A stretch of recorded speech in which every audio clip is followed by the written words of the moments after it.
নবীজি বলেছেন যে যে অবস্থায় মারা যায় ওই অবস্থায় তাকে কিয়ামতের দিন হাসরের মাঠে কবর থেকে উঠাবেন কে?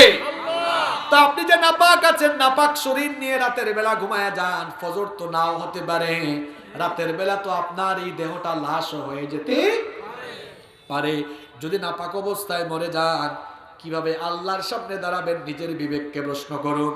এজন্য খবরদার যুবক ভাইরা, রাস্তাঘাটে দাঁড়ায়া প্রস্তাব করো না, রাস্তাঘাটে যেখানে সেখানে পেশাব করে তারপরে অপবিত্র হয়ে যেও না, বরং ইস্তেঞ্জা যেখানেই করবা, আমরা যেখানে ইস্তেঞ্জা করব সেখানেই আমরা পবিত্র হয়ে যাব, অপবিত্র থাকবো না, নাপাক থাকবো না।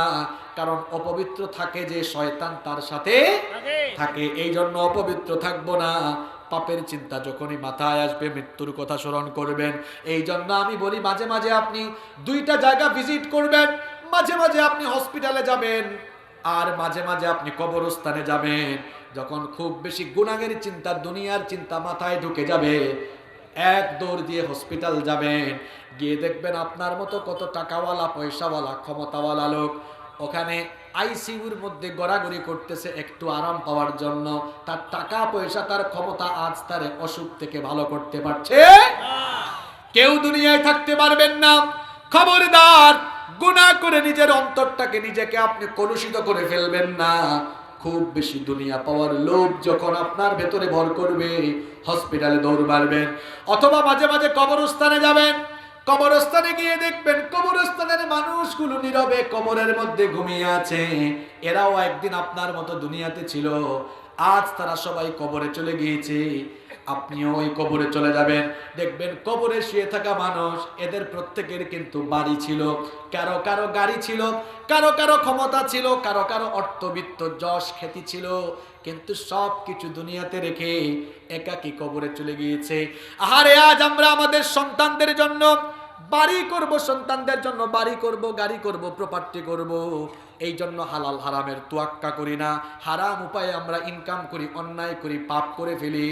যে সন্তানকে, যে বিবিকে, যে স্ত্রীকে, ছেলে মেয়েকে আপন মনে করেন, প্রকৃত অর্থে কেউ আপনার আপন নয়। আপন কেবল আমাদের জন্য একজন, তিনি কি? যাদেরকে আপনি আপন মনে করছেন, আজকে আপনি মারা যান, দেখবেন যে ছেলে মেয়েদের জন্য দিনরাত পরিশ্রম করে এত কিছু করেছেন, ওই ছেলে মেয়েরাই আপনাকে খাটিয়ায় শুইয়ে দিয়ে, খাটিয়া বহন করে নিয়ে কবরে, আপনাকে নিয়ে কবরে যাবে, কবরে রেখে চলে আসবে। কেউ আপনার আপন হবে না, আপন কেবল একজন হবেন, তিনি কি? আমার যখন ফুরাবে দিন, আসবে গহীন রাতি, থেকো আল্লাহ এ জীবনে, হয় চির সাথী, আসবে গহীন রাতি। বলেন আমিন।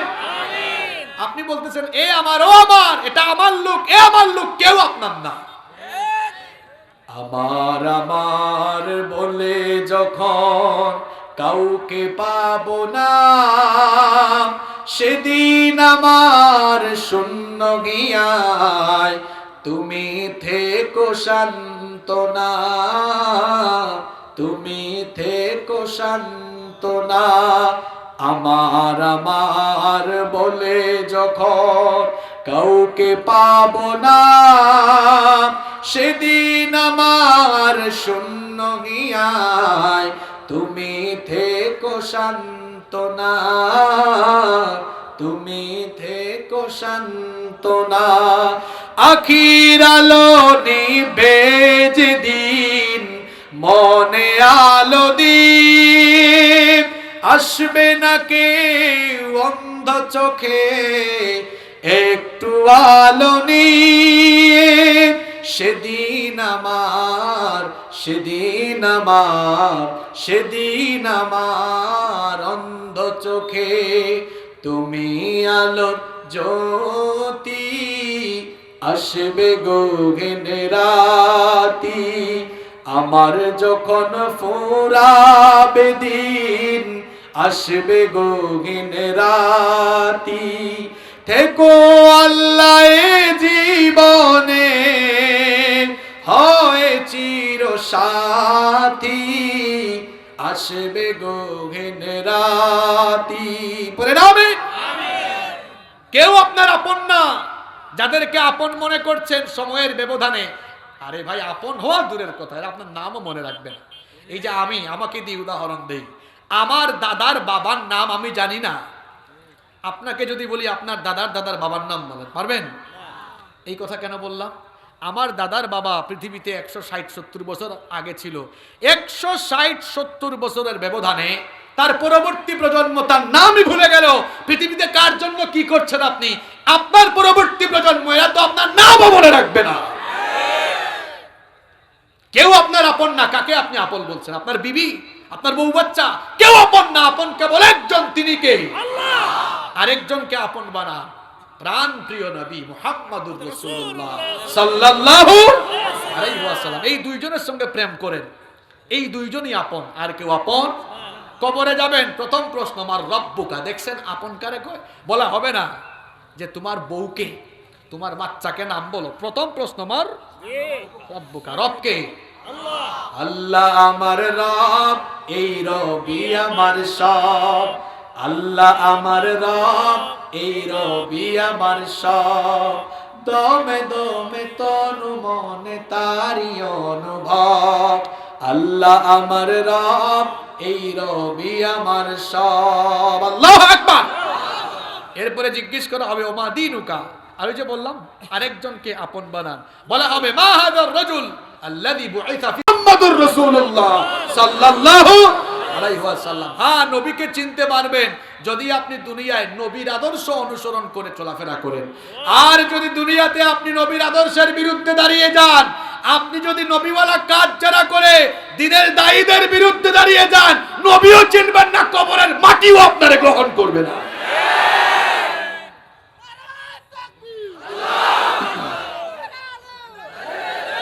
এই জন্য আমরা একজনের অনুসরণ করব, আমাদের মডেল, আমাদের আইডল, আমাদের মডেল, আমাদের আইডল, আমাদের জীবন আদর্শ যিনি, তিনি হচ্ছেন মুহাম্মদুর রাসূলুল্লাহ সাল্লাল্লাহু আলাইহি ওয়াসাল্লাম। এখন যুবকরা ফেসবুকে কার ফলোয়ার কত বেশি কয়, দেখছ উনার ফলোয়ার 10 মিলিয়ন, অনেক বড় সেলিব্রিটি। যার ইউটিউব চ্যানেলে সাবস্ক্রাইবার যত বেশি আমরা মনে করি সে তত বড় সেলিব্রিটি। কয় দেখছ, হ্যাঁ দেখছ, তার সাবস্ক্রাইবার হচ্ছে 10 মিলিয়ন। যুবক ভাইয়েরা, এই সাবস্ক্রাইবার দেখে আর ফলোয়ার দেখে মানুষকে সেলিব্রিটি ভাবিও না, তাদেরকে আইডল ভাবিও না। এই পৃথিবীর একজন মানুষের কথা বলছি, যার কোনো ফেসবুক আইডি নাই, যার কোনো ফেসবুক পেজ নাই, যার কোনো টুইটার অ্যাকাউন্ট নাই, যার কোনো ইনস্টাগ্রাম অ্যাকাউন্ট নাই, যার কোনো ফেসবুক পেজ নাই, ইউটিউব চ্যানেল নাই, কোনো কিছু না থাকা সত্ত্বেও এই পৃথিবীতে তার ফলোয়ারের সংখ্যা সবচাইতে বেশি। বড় আশ্চর্যের বিষয় হলো প্রতিনিয়ত সেকেন্ডে সেকেন্ডে তার ফলোয়ার বাড়ে। সুবহানাল্লাহ। পৃথিবীতে ইসলামের এত বিরোধিতা হয়, তারপরেও বলেন তো সেকেন্ডে সেকেন্ডে পৃথিবীতে ইসলাম গ্রহণ করতেছে মানুষের সংখ্যা কম না বেশি? যে ইউরোপ আমেরিকায় ইসলামের নামও তারা শুনতে পারে না, সেই ইউরোপ আমেরিকা এখন ইসলাম গ্রহণের হিড়িক পড়ে গিয়েছে। ইসলামকে ঠেকানো যাবে না, ইসলামকে যারা ঠেকাতে যাবে তারাই ধ্বংসের অতল গহ্বরে নিপতিত হয়ে যাবে। ইসলাম আপনার কাছে দায়বদ্ধ নয়, আপনি ইসলামের কাছে দায়বদ্ধ। আপনাকে ছাড়াও ইসলাম ছিল, ইসলাম থাকবে এবং মাথা উঁচু করে দাঁড়িয়েও থাকবে। কিন্তু মনে রাখবেন ভাই, ইসলাম ছাড়া আপনার দুনিয়া বরবাদ, আখিরাতও বরবাদ। আপনাকে ইসলামের লাগলেও ভালো, না লাগলেও আপনি ইসলামের সাথে থাকলে আপনার লাভ, কিন্তু ইসলাম ছাড়া আপনার কোনো উপায় নাই। ইসলাম ছিল, ইসলাম আছে, ইসলাম মাথা উঁচু করে দাঁড়িয়ে থাকবে।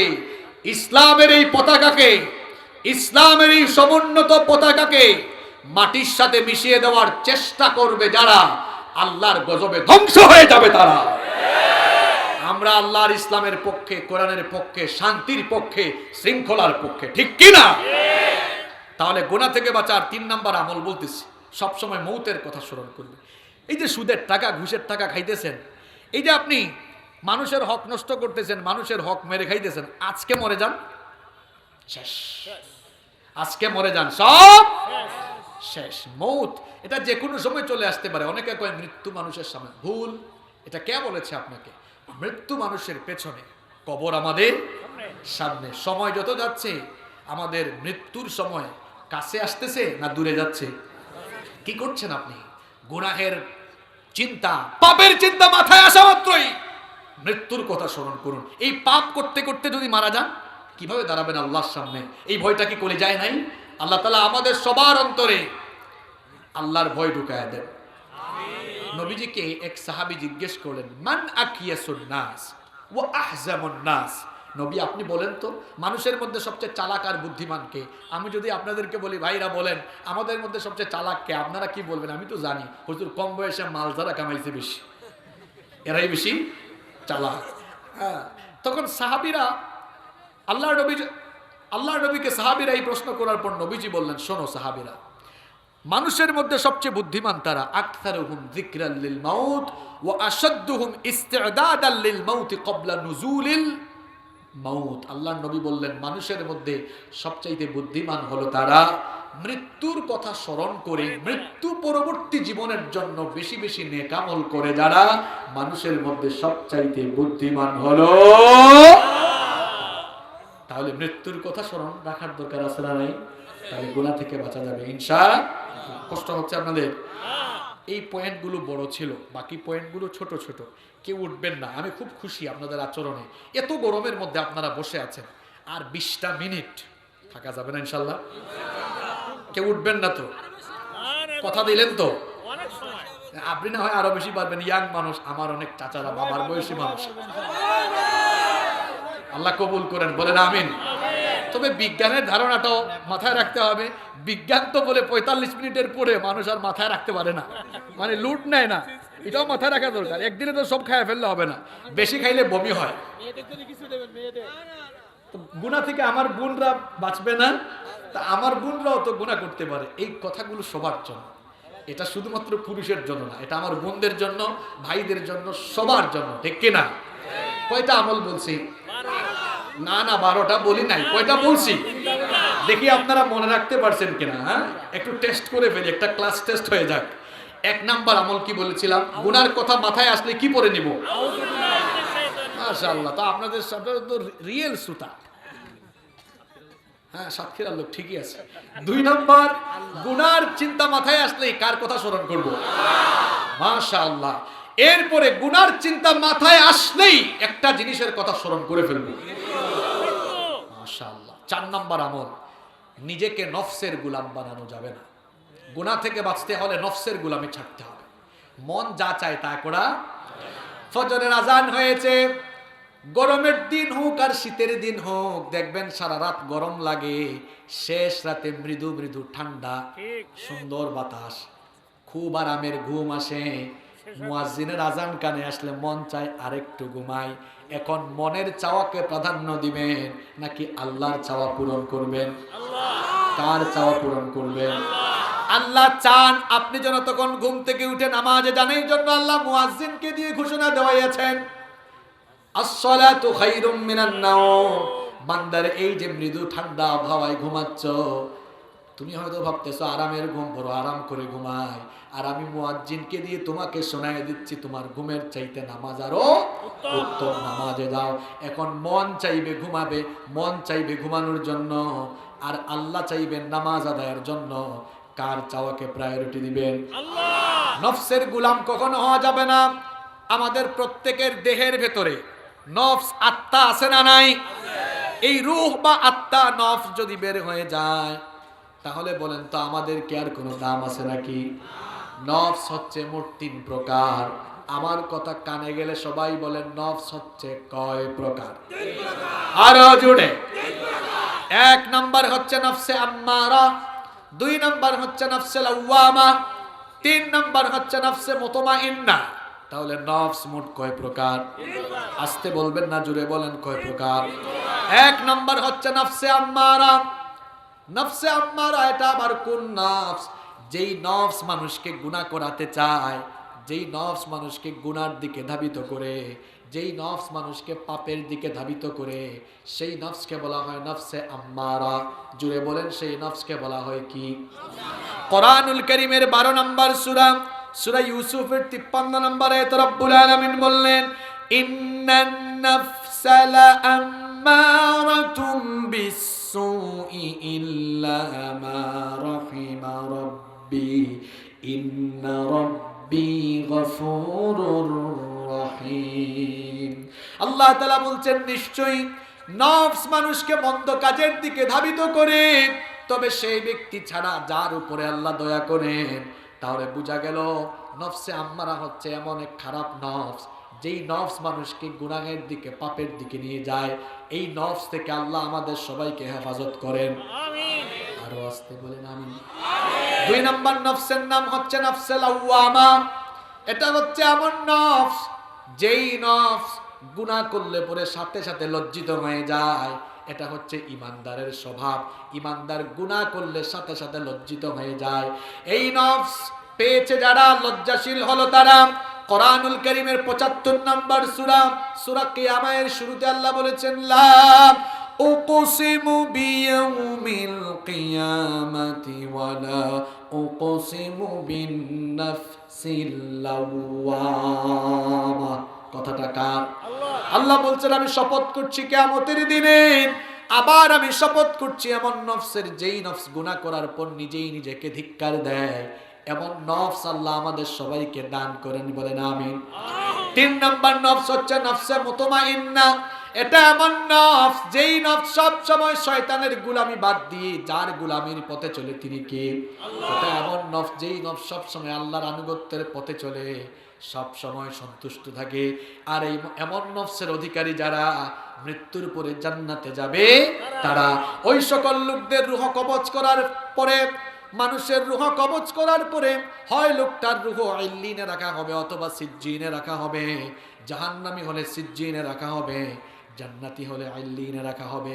যেই সকল লোকদের নফস নফসে মুতমাইন্না, এই সকল লোকগুলো মারা যাওয়ার পরে এদেরকে বলা হবে, ইয়া আইয়াতুহান নাফসুল মুতমাইন্নাতু রজিই ইলা রাব্বিকি রাদিয়াতাম মারদিয়া ফাদখুলি ফি ইবাদি ওয়াদখুলি জান্নাতি। বলা হবে, হে প্রশান্ত আত্মা, তুমি তোমার রবের সন্তুষ্টির দিকে আসো। আল্লাহর নেককার বান্দাদের সাথে শামিল হয়ে আল্লাহর জান্নাতে তুমি দাখিল হয়ে যাও। আল্লাহ এমন নফস আমাদের সবাইকে দান করো, জুড়ে বলেন আমিন।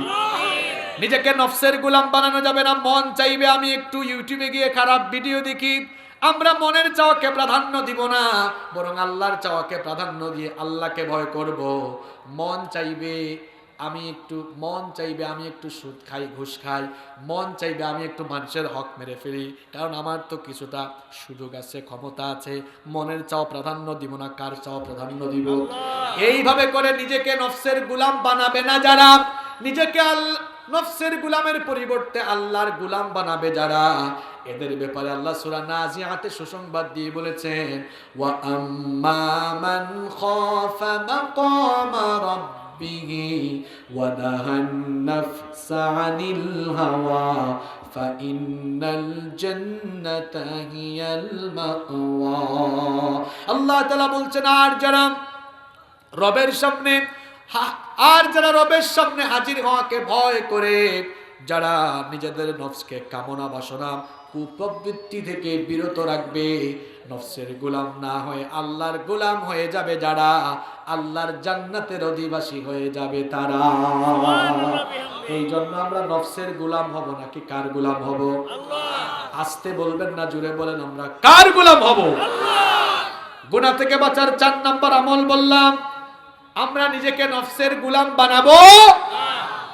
5 নম্বর আমল, গুনাহ থেকে বাঁচতে হলে একা একা থাকা যাবে না, একা একা থাকলেই শয়তান ধরতে পারে। এজন্য আমার যুবক তরুণ ছাত্র ভাইদেরকে বলতেছি, রাতের বেলা বিয়ের আগ পর্যন্ত কখনো একা রুমে ঘুমাইও না। একা রুমে ঘুমাইলেই, এখন তো ফেসবুক, ইন্টারনেট সব আছে, আর ফেসবুকটা হলো সামাজিক যোগাযোগ মাধ্যম, ইন্টারনেট হলো এখন পাপের স্বর্গরাজ্য। পাপ করার সুযোগ আছে না নাই? একা একা থাকলেই শয়তান বলবে ওই দিকে যা, ওই দিকে যা। শয়তান কিন্তু ধোঁকা দিয়া নিয়ে যেতে পারে। আর এখানে বাবা, আমার মাদেরকে বলছি, কখনো আপনারা ছেলে মেয়েদেরকে একা রুমে রাখবেন না। কি করবেন শুনেন, আমি পরামর্শ দিয়ে যাই। যাদের 2, 3, 4, 5টা ছেলে আছে, এক রুমে 2টা 3টা সিঙ্গেল খাট দেন। তাহলে এক রুমে সবাই থাকলো, তাইলে একটা যদি ভুল কাম করে আরেকটা তো দেখবে। এই জন্য একজন আরেকজনের ভয়ে, লজ্জার ভয়ে আর কোনো খারাপ কাজ করবে না। যাদের 2টা 3টা মেয়ে আছে, বালেগা হওয়ার পরে তো ছেলে মেয়েরে তো আর এক বিছানায় নিয়ে আপনারা ঘুমাইতে পারবেন না। পারবেন না। মেয়েদেরকে 2-3 মেয়ে থাকলে এক রুমে 2-3টা সিঙ্গেল খাট দেন। এখন বলবেন হুজুর, আমাদের যাদের এক ছেলে এক মেয়ে আছে আমরা কি করব? আপনাদের জন্য আমার পরামর্শ আছে। ছেলেকে বলবেন, এই রাতে ঘুমা, কিন্তু দরজা খোলা রাখবি, দরজা বন্ধ করবেন। ওই দরজা খুলে যে ঘুমাইছে একটা ভয় থাকবে যে আমি যে মোবাইল হাতে নিলাম। আরে ভাই, একা একা থাকলে ফেসবুকে ঢুকছে, একটা মেয়ের আইডি সাজেস্ট আসে না, একটা এই দেখছেন শুরু হয়ে গেছে শয়তান, মেয়েটার প্রোফাইলে যে ছবি এড ফ্রেন্ডে মারছে, হে আবার অ্যাকসেপ্ট করছে, এই তো মেসেঞ্জারে নক শুরু হয়ে গেছে। দেখছেন একা একা আছে তো সময় কাটাইতে হবে তো। আর ওই যে কথায় আছে না, অলস মস্তিষ্ক শয়তানের কারখানা। অলস থাকলেই যুবকরা হাসিও না, তামসা কইরো না, শিক্ষা নাও এখান থেকে। এই জন্য আর বাবা মাদেরকে বলে যাচ্ছে, ওই যে বললাম, এই দরজা খুলে ঘুমা, দরজা খুলে। এটা ভয় থাকবে যে আমি যদি এখন ফেসবুক গুতাই, আব্বু যে কোনো সময় এসে দেখে ফেলতে পারে, শাস্তির ভয় তখন থাকবে, ঠিক না? আবার আরেকটা কাজ করবেন বাবা মায়েরা, রাতের বেলা যাদের বাড়িতে ওয়াইফাই আছে, রাত 10টার পরে ওয়াইফাইয়ের সুইচ বন্ধ করে দিবে।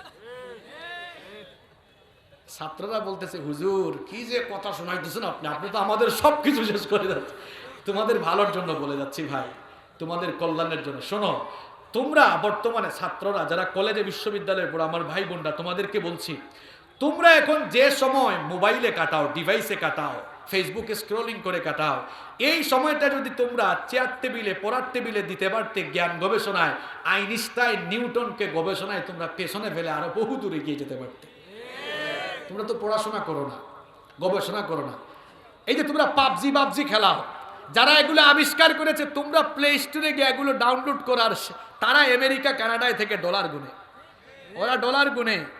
আর তোমাকে কি করতেছে? তোমাকে দিয়ে তারা খেলাধুলা করাচ্ছে। ওরা খেলায় না, ওরা খেলা দেখায়। জ্ঞান গবেষণায় যদি তোমরা এগিয়ে যেতে, তাহলে তথ্য প্রযুক্তিতে অনেক আবিষ্কারে তোমরাও ভূমিকা রাখতে পারতে। পড়াশোনা করো ভাই, এখন পড়াশোনার বয়স তোমাদের। গবেষণা করো, ডিভাইসে বেশি সময় দিও না, পড়াশোনা গবেষণায় মন দাও, দেখবা একদিন তোমরা সাকসেসফুল হতে পারবা ইনশাআল্লাহ। তাহলে পাপ থেকে, গুনাহ থেকে বাঁচতে হলে একা একা থাকা যাবে না। এখন অনেকে বলতে পারে, হুজুর আমার আব্বু আম্মু চাকরি করে, আমি তো বেশিরভাগ সময় একা থাকি। অনেক যুবকরা পর্নোগ্রাফিতে আসক্ত হয়ে গেছে। পর্নোগ্রাফিতে আসক্ত হয়ে যায় যারা পশুর মতো মন মানসিকতায়, মানে তাদের হয়ে যায়। কারণ ও ব্লু ফিল্ম, পর্নোগ্রাফি দেখতে দেখতে তার অবস্থা এমন হয়েছে, মেয়ে দেখলে, নারী দেখলে সম্মানের চোখে তাকাতে পারে না, সম্মান দিয়ে কথা বলতে পারে না।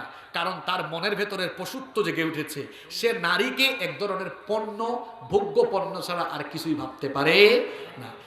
অনেকে বলবে, হুজুর আমি তো ফিরে আসতে চাই পাপ থেকে, কি করব? আমি বলবো, ভাই তুমি যদি একা একা থাকো তাহলে একা থাকবা না, কি করবা? আমি বলবো, ভাই তুমি সামাজিক কাজে লেগে যাও, মানুষের সাথে থাকো, আব্বু আম্মুর সাথে থাকো, ভালো ভালো বন্ধুদের সাথে থাকো। অর্থাৎ একা একা যেন না থাকা লাগে। খেলাধুলা করো, বিভিন্ন সামাজিক সংগঠনে কাজ করো, রক্তদান অনেক সংগঠন আছে না, অর্থাৎ সামাজিক কাজে জড়িয়েও যাও, নিজেকে ব্যস্ত রাখো। তাহলে আর একা একা থাকলে, ওই যে বললাম না, অলস মস্তিষ্ক শয়তানের কারখানা, একা একা থাকা যাবে না। কয় নাম্বার আমল বললাম? 5। বাকিগুলো ছোট ছোট শোনেন। নাম্বার 6, 6 নাম্বার, গুনাহ থেকে, পাপ থেকে বাঁচতে হলে গুনাহের যে উপাদান, যে উপকরণ আছে, এগুলো থেকে দূরে থাকতে হবে। নাটক, সিনেমা, এগুলো ভালো জিনিস? হ্যাঁ, নাটক, সিনেমা, এগুলোর মধ্যে কি আছে? শুধু আছে ছেলে মেয়ের অবৈধ প্রেম প্রীতি, শুধু আছে হাজবেন্ড রেখে কেমনে আরেক বেটার সাথে পালায়া যাওয়া যায়, পরকিয়া আছে, বউ শাশুড়ির ঝগড়া। আপনি বলবেন, হুজুর আপনি এত কিছু জানেন কেমনে? আপনি কি দেখেন? হুজুর তো পত্র পত্রিকা পড়ে, চলমান সাম্প্রতিক সব খবরাখবর আমাদের কাছে আছে। বিশেষ করে এই ভারতীয় চ্যানেলগুলো আমাদের দেশে পরকিয়া আর সাংসারিক কলহ বৃদ্ধির জন্য এই ভারতীয় চ্যানেলগুলো অনেকাংশে দায়ী। টিভিতে ভালো অনুষ্ঠান আপনি সম্প্রচার করেন, ভালো অনুষ্ঠান দেখেন, কোনো অসুবিধা নাই। পাপের উপকরণ থেকে দূরে থাকতে হবে। টিভি থেকে দূরে থাকবেন না, মানে টিভির অবৈধ অনুষ্ঠান থেকে দূরে থাকবেন। নাটক, সিনেমা, অশ্লীল গল্প, উপন্যাসের বই, যা পড়লে যৌন উন্মাদনা, যৌন সুরসুরি চলে আসতে পারে, এইসব থেকে দূরে থাকতে হবে। এক কথায় পাপের উপাদান। যদি দেখেন বিশেষ করে যারা এখন অনেক যুবকরা এই রোগে আক্রান্ত, হুজুর ইউটিউবে, ফেসবুকে বা ইন্টারনেটে আমরা অনেক সময় খারাপ কাজে জড়িয়ে পড়ছি, কি করব? আমি বলবো ভাই, তোমাকে রাত 10টার পরে ফোনটা ড্রয়ারে রেখে দাও। কারণ এটা যেহেতু পাপের উপকরণ, পাপের দিকে নিয়ে যেতে পারে, তাহলে এই জিনিসটা হাতেই রাখবো না। রাত 10টার পরে কোথায়? ড্রয়ারে। আর বাবা মাকে বলবো, আপনাদের ছেলেমেয়েরা যারা কলেজে, বিশ্ববিদ্যালয়ে পড়ছে, রাত 10টার পরে বলবেন, এই ফোন দে। ছেলে মেয়েদের হাত থেকে ফোন নিয়ে নিবে। এখন তোমরা যারা পড়াশোনা করতেছো, তোমরা যতই রাগ করো, আমার কোনো কিছু করার নাই। আমি তোমাদের ভালোর জন্য কথাগুলো বলছি। শোনো, আমরা এক সময় ছাত্র ছিলাম, আমি নিজে স্কুলে পড়েছি, মাদ্রাসায় সর্বোচ্চ ডিগ্রি নিয়েছি, আবার আমি ইউনিভার্সিটিতেও পড়াশোনা করেছি। তো আমরা যখন পড়াশোনা করতাম, তখন আমাদের উস্তাদরা, মা বাবা বা আমাদের গার্ডিয়ানরা অনেক সময় অনেক কাজ করতাম। আমরা ভাবতাম, এই কাজটা যদি না করতো। এখন বুঝতেছি এরা এই কাজ করেছে বলেই আজকে আমরা এখানে এই জায়গায় আসতে পেরেছি। আমি তো তোমাদের ভাই, ভালো কথা বলে যাচ্ছি। আর বাবাদেরকে, আমার মাদেরকে বলবো, রাত 10টার পরে কে নিয়ে দিবেন হাত থেকে? পারবেন না ইনশাল্লাহ? ইনশাআল্লাহ। তাহলে 6 নম্বর আমল কি বলে গেলাম? পাপের উপকরণ থেকে নিজেকে দূরে রাখতে হবে। 7 নম্বর, তথ্য প্রযুক্তি এবং ইন্টারনেটের অপব্যবহার থেকে নিজেকে বাঁচিয়ে রাখতে হবে। তথ্য প্রযুক্তি এবং ইন্টারনেটের অপব্যবহার থেকে নিজেকে বাঁচিয়ে রাখতে হবে। যুবক, তরুণ এবং ছাত্র ভাইয়েরা, ভালো করে শোনো। ভাবতেছ গোপনে গোপনে গুনাহ করছি, গোপনে গোপনে আমি অশ্লীল ভিডিও দেখছি, গোপনে গোপনে আমি যদি কোনো কিছু দেখে ফেলি, কেউ তো দেখছেন না। আল্লাহর নবীর একটা হাদিস আমার মনে পড়ে গেল। নবীজি বলেছেন, তুমি তো কখনো তোমার পরিবারের সদস্যদের সামনে কোনো খারাপ কাজ করো না লজ্জার ভয়ে। তাহলে তুমি যদি তোমার পরিবারের লোকদের লজ্জার ভয়ে খারাপ কাজ না করে থাকো, তাহলে তুমি কি তোমার রবকে সেরকম লজ্জা করতে পারো না? গোপনে গোপনে আমরা অনেকে হারাম কাজে লিপ্ত আছি, আছে না নাই? অনেক ছেলেরা, অনেক মেয়েরা আছে 5 ওয়াক্ত নামাজ পড়ে, গোপনে গোপনে রাতের বেলা আবার মেসেঞ্জারে আরেকজনের নক করে, আছে না নাই? গোপনে গোপনে অনেক ফ্রেন্ড রিকোয়েস্ট পাঠায়। ভাইরা শোনো, ভয়ঙ্কর একটা হাদিস আমার মনে পড়ে গেল, বলবো ভাইরা? সবার কি মনোযোগ আছে? কেমন মনোযোগ আছে দেখে? লিল্লাহি তাকবীর, লিল্লাহি তাকবীর। হঠাৎ করে স্লোগান দিলাম কেন জানেন? কয়েকজনের জিমা নিয়ে আসছে, চলে গেছে, ভাবছে কি হয়েছে। এবার শুনেন, গোপনে গোপনে হারাম কাজ আমরা যারা করি, যারা মনে করছে আমি তো এখন যে কাজ করছি কেউ আমাকে দেখছে না, শুনেন নবীজির একটা হাদিস আপনারে শোনাই। নবীজি বলেছেন, আমার উম্মতের মধ্যে কিছু লোক কিয়ামতের দিন তিহামার শুভ্র পর্বতমালার সমপরিমাণ নেকি নিয়ে হাজির হবে। কিয়ামতের দিন পাহাড় পর্বত সমপরিমাণ নেক আমল নিয়ে হাজির হওয়ার পরেও ওই লোকদের নেক আমলগুলো, পাহাড় সমপরিমাণ নেক আমলগুলোকে আল্লাহ ধুলায় পরিণত করে উড়াইয়া দিবেন। আল্লাহ, কি বড় মারাত্মক কথা! পাহাড় সমপরিমাণ গুনাহ নিয়ে কিছু বান্দা হাজির হবে, আর আল্লাহ এদের পাহাড় সমপরিমাণ পাহাড় সমপরিমাণ নেক নিয়ে হাজির হবে। সেই পাহাড় সমপরিমাণ নেকিকে আল্লাহ ধুলা বালুতে পরিণত করে দিবেন। সাওবান রাদিয়াল্লাহু আনহু নবীজিকে জিজ্ঞেস করলেন, ইয়া রাসূলুল্লাহ, পড়েন সাল্লাল্লাহু আলাইহি ওয়াসাল্লাম, নবী গো, সেই দুর্ভাগা লোক কারা? এদের ব্যাপারে আমাদেরকে জানিয়ে দেন, যেন আমরা একটু সতর্ক হতে পারি। নবীজি তখন বললেন, সাওবান শোনো, এরা হচ্ছে সেই সকল লোকেরা, এরা তোমাদেরই ভাই, যারা আজান হলে নামাজে আসে, রোজা রাখে, হজ করে, যাকাত দেয়, ভালো ভালো কাজ করে, আবার নির্জনে গোপনে একা একা যখন থাকে তখন হারাম কাজে লিপ্ত হয়ে যায়। নির্জনে নির্জনে গোপনে গোপনে হারাম কাজ করবে যারা, কিয়ামতের দিন ধ্বংস হয়ে যাবে তারা। যুবক ভাইরা, এই জন্য নির্জনতায় আল্লাহকে ভয় করো। কেউ যদি আমাদের কোনো কিছু না দেখে, একজন আমাদেরকে সব সময় দেখেন, জুড়ে বলেন তিনি কে?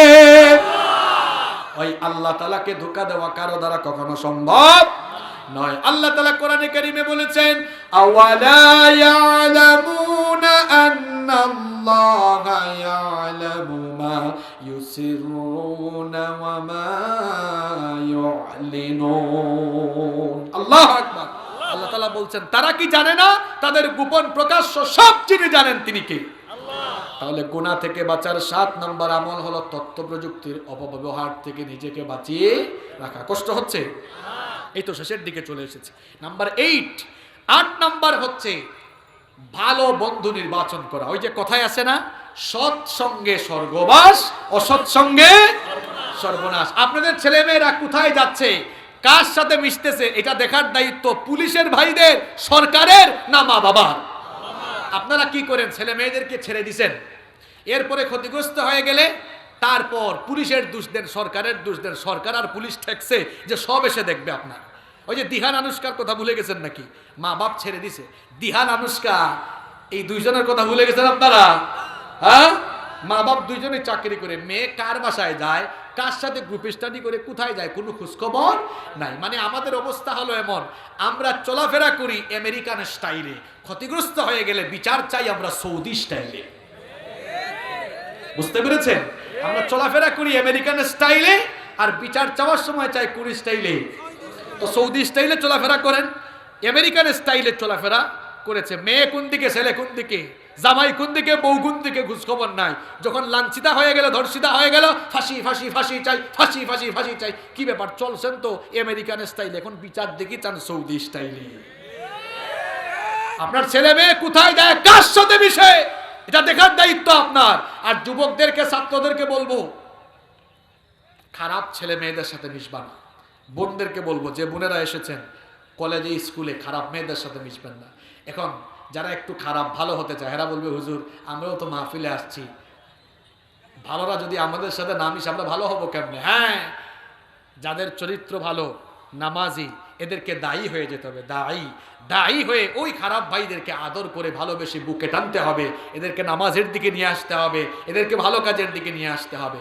কারণ আল্লাহ তাআলা কোরআনে কারিমে বলেছেন, ওয়াল তাকুম মিনকুম উম্মাতুন ইয়াদউনা ইলাল খায়রি ওয়া ইয়া'মুরুনা বিল মা'রুফি ওয়া ইয়ানহাউনা আনিল মুনকার ওয়া উলাইকা হুমুল মুফলিহুন। আল্লাহ তাআলা বলছেন তোমাদের মধ্যে এমন কিছু লোক থাকা উচিত যারা মানুষদেরকে কল্যাণের দিকে আহ্বান করবে, মানুষদেরকে সৎ কাজের আদেশ দিবে আর অসৎ কাজ থেকে বিরত রাখবে। কথাটা কার? আল্লাহ। তাহলে কখনো আমরা অসৎ সঙ্গীদের সাথে মিশবো। কাকে বন্ধু বানাবেন? যার দিনদারিতা আপনার চাইতে বেশি আর দুনিয়াদারি আপনার চাইতে কম, এদেরকেই বন্ধু বানাবেন। পারবেন তো ইনশাআল্লাহ? আচ্ছা, তাহলে নাম্বার 9, এই তো শেষ হয়ে যাচ্ছে। গুনাহ থেকে বাঁচার 9 নাম্বার উপায় হলো, গুনাহ করতে মন চাচ্ছে, ওই সময় ধৈর্য ধারণ করে আত্মসম্বরণ, নিজেকে সংযত করে ফেলবেন। সুবহানাল্লাহ, আল্লাহ যে কত দয়াময়। আপনার একটা গুনাহ করতে মন চাইছে, গুনাহ করতে ইচ্ছা হয়েছে, আর ওই সময় গুনাহ থেকে ফিরে এসেছেন, আপনাকে নেকি দান করবেন কে? আল্লাহ। নেকি দান করবেন কে? আমার আল্লাহ কত দয়াবান দেখেন। নবীজি বলেছেন, যখন বান্দা একটি ভালো কাজের নিয়ত করে, মাত্র নিয়ত করছে, মনে করেন তাফসীর মাহফিল করাবে, এই ভাইরা যে মাহফিল করাবার উদ্যোগ নিয়েছে, প্রথমে তো আগে ইচ্ছা করেছে, ইচ্ছা করা মাত্রই আল্লাহ বলেছেন ভালো কাজের ইচ্ছা করা মাত্রই আমলনামায় একটা নেকি দিয়ে দেন কে? আর যখন ওই কাজটা করে ফেলে তখন নেকির পরিমাণ 10 থেকে 700 গুণ। নবীজি বলেছেন আল্লাহ যদি চান আরো বেশি বাড়িয়ে দিতে পারেন কিনা।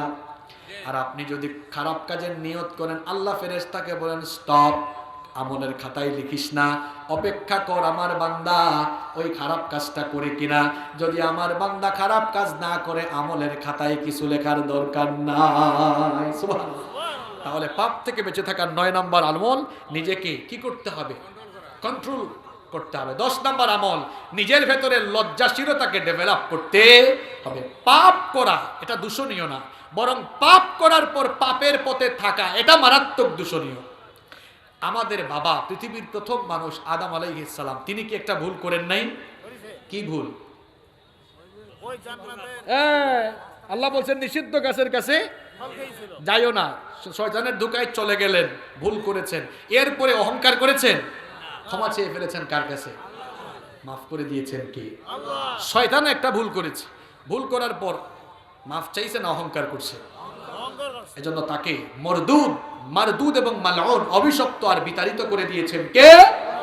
তাহলে ভুল করার পরে লজ্জাশীল হয়ে, লজ্জা পেয়ে, অনুতপ্ত হয়ে মাফ চাওয়া, এটা মানুষের স্বভাব, ইমানদারের স্বভাব, ঠিক কি না? এরপরে দেখুন 11 নম্বর আমল, খারাপ চিন্তা না করে বেশি বেশি ভালো চিন্তা করা। অন্যায় প্রতি ইনকাম করব, এর হক মারবো, তার হক মারবো, এটা করব, ওইটা করব, বাজে চিন্তা না করে চিন্তা করুন আজকে ফজরের নামাজ জামাতে আদায় করব। ভালো চিন্তা না খারাপ চিন্তা? 5 ওয়াক্তের নামাজ টাইম মতো আদায় করব, সামাজিক কাজ করব, মানুষকে সেবা করব, সামর্থ্য থাকলে মানুষকে আমি একটু সহযোগিতা করব, দান করব, এরকম বেশি বেশি ভালো চিন্তা করুন। তাহলে খারাপ চিন্তা, গুনাহের চিন্তা থেকে নিজেকে বাঁচাতে পারবেন ইনশাআল্লাহ। নাম্বার 12, গুনাহ থেকে মুক্ত থাকার 12 নম্বর আমল হলো বেশি বেশি তওবা ইস্তেগফারের অভ্যাস গড়ে তোলা। বেশি বেশি তওবা ইস্তেগফার করবেন। আমাদের নবী যিনি, ঠিক আছে ইনশাআল্লাহ, কে উঠবেন আপনারা? হ্যাঁ, এই তো আমি শেষ করে দিচ্ছি, শুনেন ভালো করে। 12 নম্বর আমল কি বলতেছিলাম? বলেন আমাদের প্রাণ প্রিয় নবী যিনি, নাম হচ্ছে মুহাম্মদ, বলেন সাল্লাল্লাহু। হ্যাঁ, এত মানুষের রিকোয়েস্ট থাকলে মাহফিল করতে হবে একটা না, এখানে 6-7 দিন। আপনারা যে ভালোবাসেন, বোঝা গেছে এটা। আল্লাহ নবীর জীবনে গুনাহের কোনো ছিটা ফোঁটা আছে নাকি? জন্ম থেকে নিয়ে ওফাত পর্যন্ত, নবুয়তের আগেও মাসুম, নবুয়তের পরেও মাসুম। আমার নবীর জীবনে গুনাহের কোনো দাগ নাই। এরপরেও নবীজি প্রত্যেকদিন তওবা ইস্তেগফার কতবার করতেন দেখেন, বুখারীর হাদিস, নবীজি বলেছেন ওয়াল্লাহি, আল্লাহর কসম, ইন্নী লা আস্তাগফিরুল্লাহ ওয়া আতুবু ইলাইহি ফিল ইয়াউমি আকসারা মিন 70 মাররা। নবীজি বলেছেন, শোনো, আল্লাহর কসম, আমি নবী হওয়ার পরেও রেগুলার আল্লাহর কাছে 70 বারের বেশি তওবা করি। আবার মুসলিম শরীফের হাদিসে এসেছে, নবীজি বলেছেন, আমি তো নবী হয়েও ফা ইন্নী আতুবু ইলাইহি ফিল ইয়াউমি মিআতা মাররা, নবী হওয়ার পরেও আমি রেগুলার আল্লাহর কাছে 100 বার তওবা করি। তাহলে বলেন তো, যেই নবীর জীবনে গুনাহ নাই, সেই নবী যদি ডেইলি 100 বার তওবা করেন, আমরা তো মিনিটে মিনিটে গুনাহ করার সম্ভাবনা থাকে। তাহলে আমার আপনার ডেইলি তওবা করা দরকার 100 বারের চেয়ে কম না বেশি? কিন্তু নিজের বিবেককে প্রশ্ন করেন, আপনি কয়বার করেন? একবারও হয় না। এই জন্য আপনি সময় পেলেই পড়বেন আস্তাগফিরুল্লাহ, সময় পেলেই পড়বেন আস্তাগফিরুল্লাহ, সময় পেলেই ইস্তেগফার করবেন, তওবা করবেন। কার কাছে? তাহলে আপনাকে গুনাহ থেকে বাঁচিয়ে রাখবেন যিনি, তিনি কি? আমার ভাইয়েরা, এবার আমি একটা পরীক্ষা করতে চাই। আমি যে এতক্ষণ বললাম, কি মনে রাখছেন আপনারা? গুনাহ থেকে বাঁচার কয়টা আমল বলছি? আসতে বলবেন না, কয়টা বলছি? আচ্ছা বলেন তো, আমি যে 12টা কথা বলে গেলাম, এই 12টা আমল করলে মোটামুটি গুনাহ থেকে নিজেকে বাঁচিয়ে রাখা যাবে কিনা? যাবে কিনা? দেখি আমার ভাইরা, অসুবিধা নাই, 12টা মনে রাখতে না পারলো, দেখি না কয়জন কয়টা মনে রাখছে। একটু পরীক্ষা হয়ে যাক। গুনাহের চিন্তা মাথায় আসলে 1 নাম্বার আমল, আশ্রয় চাইবো কার কাছে? গুনাহের চিন্তা মাথায় আসলেই একজনের কথা মনে করব। গুনাহের চিন্তা মাথায় আসলেই একটা জিনিস স্মরণ করব, মাশাআল্লাহ। গুনাহের চিন্তা থেকে বাঁচার জন্য, গুনাহ থেকে বাঁচার জন্য নিজেকে কিসের গোলাম বানানো যাবে না? মাশাআল্লাহ। আর তো লাগে না রে ভাই, এই 4টা পয়েন্ট যদি কেউ মুখস্থ করে দেয়, আমি তো বলবো এই কষ্ট আয়োজক কমিটির সফল, আলহামদুলিল্লাহ। নাম্বার 5, কিরকম থাকা যাবে না? মানে আপনাদেরকে অপশন দিচ্ছে যেন বলতে পারেন, কিরকম থাকা যাবে না? একা একা থাকা যাবে না। 6 নাম্বার, কিসের উপাদান থেকে দূরে থাকা লাগবে? হ্যাঁ, পাপের উপাদান, গুনাহের উপাদান থেকে দূরে থাকা লাগবে। 7 নাম্বার, কিসের অপব্যবহার থেকে নিজেকে মুক্ত রাখা লাগবে? হ্যাঁ, তথ্য প্রযুক্তি এবং ইন্টারনেটের অপব্যবহার থেকে। নাম্বার 8 নাম্বার আমল, কাদের সাথে সম্পর্ক তৈরি করতে হবে? সৎ মানুষ, আলেমদের সঙ্গে হবে। এখন আলহামদুলিল্লাহ যুবকরা আলেমদের সঙ্গে সাথী হচ্ছে, আলহামদুলিল্লাহ পড়ে। নাম্বার 9, পাপ থেকে বাঁচার জন্য নিজেকে কি করতে হবে? কন্ট্রোল। নিজেকে কি করতে হবে? কন্ট্রোল। 10 নাম্বার, নিজের ভেতরে কি সৃষ্টি করতে হবে? না, হায়া শরম, লজ্জাশীলতা তৈরি করতে হবে। 11 নাম্বার, খারাপ চিন্তার বিপরীতে কি চিন্তা বেশি বেশি করতে হবে? 12 নাম্বার, কিসের অভ্যাস গড়ে তুলতে হবে? আমার তো মন চাইতেছে যে সবাইকে পুরস্কার দাও, তওবা ইস্তেগফারের অভ্যাস। মন চাইতেছে সবাইকে পুরস্কার দেই। আলহামদুলিল্লাহ, বেশিরভাগ মানুষ আপনারা মনোযোগী হয়ে আলোচনা শুনেছেন। আল্লাহ তাআলা আমাদের সবাইকে আপনি কবুল করে নেন। আমি অনেক খুশি হয়েছি, আরেকটু খুশি হব। 2 দিন ব্যাপী মাহফিল। এই মাহফিল আগামী বছরের মাহফিল নাও পাইতে পারেন। গত বছর মাহফিল পাইছে, এবছর পায় নাই, মরে গেছে, এরকম আছে না? এখন গভীর রাত, এটা দোয়া কবুলের সময়। দোয়াটা না করে কেউ উঠবেন? মোনাজাত করে যাবেন না ইনশাল্লাহ? এখন তুমি আসমানে থাকো, আমি জমিনে, এটা একটা ইসলামী সঙ্গীতের রিকোয়েস্ট। এটা অত্যন্ত সুন্দর একটি পরামর্শ। এটা আমি পরে বলছি। এরপরে এটা কি, মহিলাদের সম্পর্ক তো সব কথাই, এগুলাই সবার জন্য। আচ্ছা, এগুলো প্রশ্ন এগুলো নেওয়া যাবে না। এখানে গজলের শুধুমাত্রই এসেছে, তবে একটা গজলের রিকোয়েস্ট বহু আসছে, প্রশ্নোত্তর আপনারা অন্য সময়।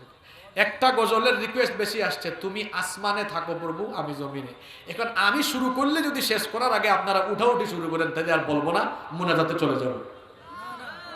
হ্যাঁ, আর খুব সুন্দর একটা পরামর্শ, জানি না মাহফিল কমিটি মনে হয় দিয়েছে। এত মানুষ এসেছেন, সবাই যদি মাত্র 5টা টাকা করেও দেন, তাইলে তো মাহফিলের অভাবও মিটে যাবে। মাহফিলের কমিটির এই যে প্যান্ডেল লাইটিং এর খরচ অনেক ঘাটতি আছে, সব চলে যাবে। আমার ভাইরা মাত্র 5টা করে টাকা চেয়েছেন। দেখেন, এক একজনের 5 টাকা কিন্তু হাজার হাজার টাকা হয়ে যাবে, তাই না ভাইরা? দিতে পারবেন না আপনারা? দিতে পারবেন না সবাই? 5 টাকা না, এক ভাই 50 টাকা। আপনারা আশা লাগবে না প্লিজ ভাই। মাশাআল্লাহ, আমার এক ভাই আমাকে হাদিয়া দিয়েছেন, আলহামদুলিল্লাহ। দেওয়াও সুন্নত, নেওয়াও সুন্নত।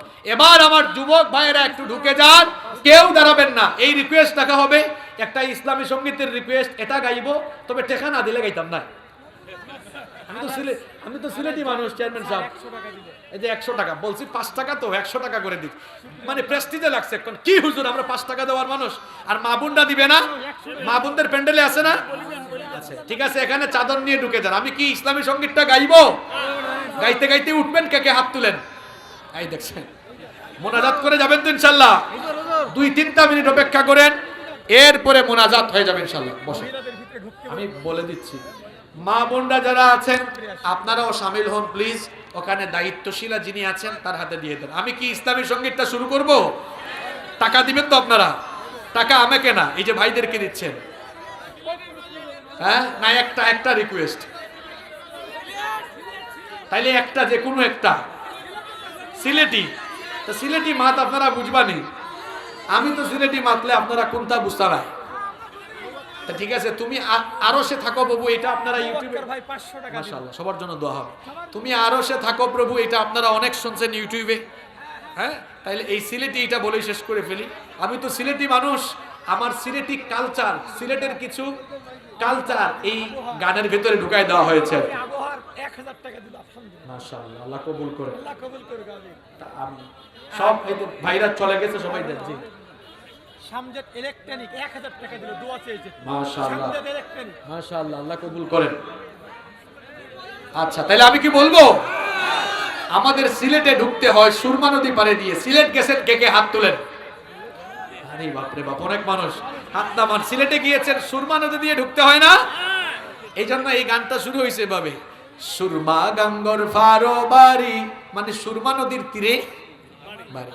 সুরমা গঙ্গর ফারো বাড়ি, শাহজালালোর উত্তর সুরি।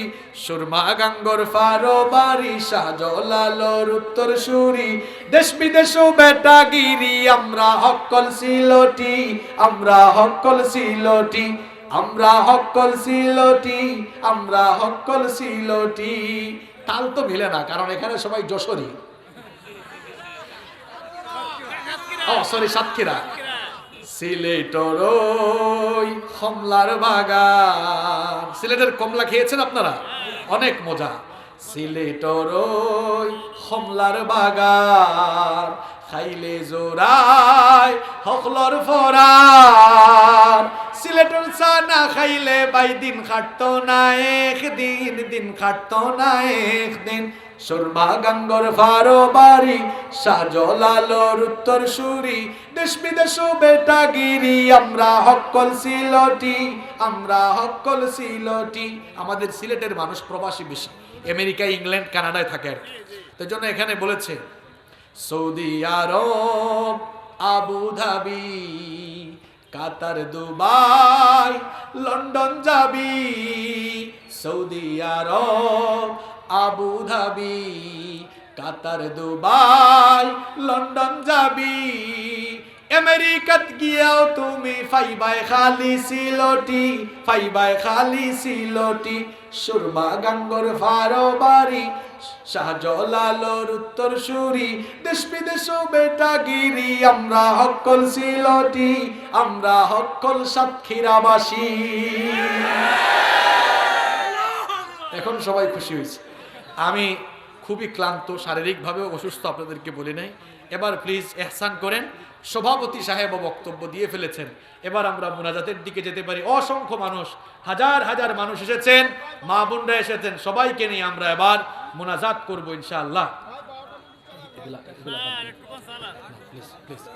একটু ইস্তেগফার করেন প্লিজ আস্তাগফিরুল্লাহ ইন্নাল্লাহ গফুরুর রহিম আস্তাগফিরুল্লাহাল্লাযী লা ইলাহা ইল্লা হুয়াল হাইয়্যুল উঠবেন না قيوم وأتوب إليه لا حول ولا قوة إلا بالله العلي العظيم لا إله إلا الله محمد رسول الله صلى الله عليه وسلم সবার জন্য মুনাজাত হবে ইনশাআল্লাহ আল্লাহুম্মা আমিন ربنا ظلمنا أنفسنا وإن لم تغفر لنا وترحمنا لنكونن من الخاسرين ربنا اصرف عنا عذاب جهنم إن عذابها كان غراما رب العالمين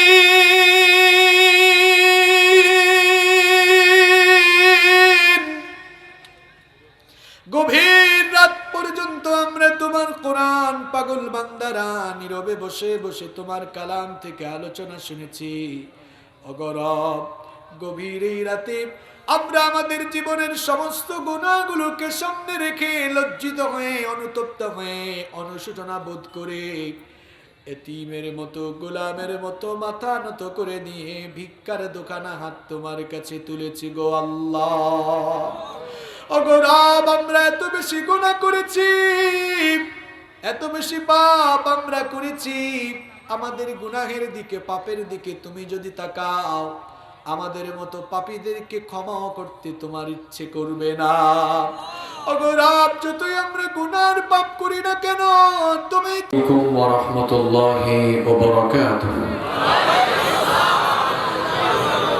إن الحمد لله الذي بنعمته تتم الصالحات الذي علم القرآن وأكرمنا بالإسلام وأنعم علينا بالإيمان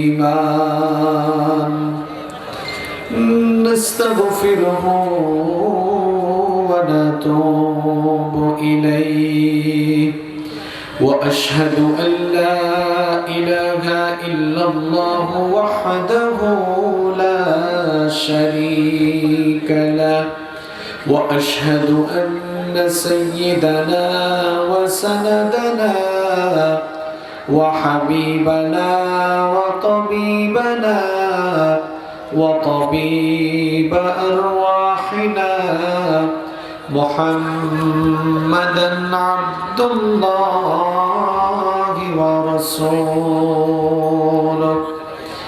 أرسله بالحق بشيرا ونذيرا وداعيا إلى الله بإذنه وسراجا وقمرا منيرا أما بعد فقد قال الله تعالى في كلامه المجيد وفي فرقانه الحميد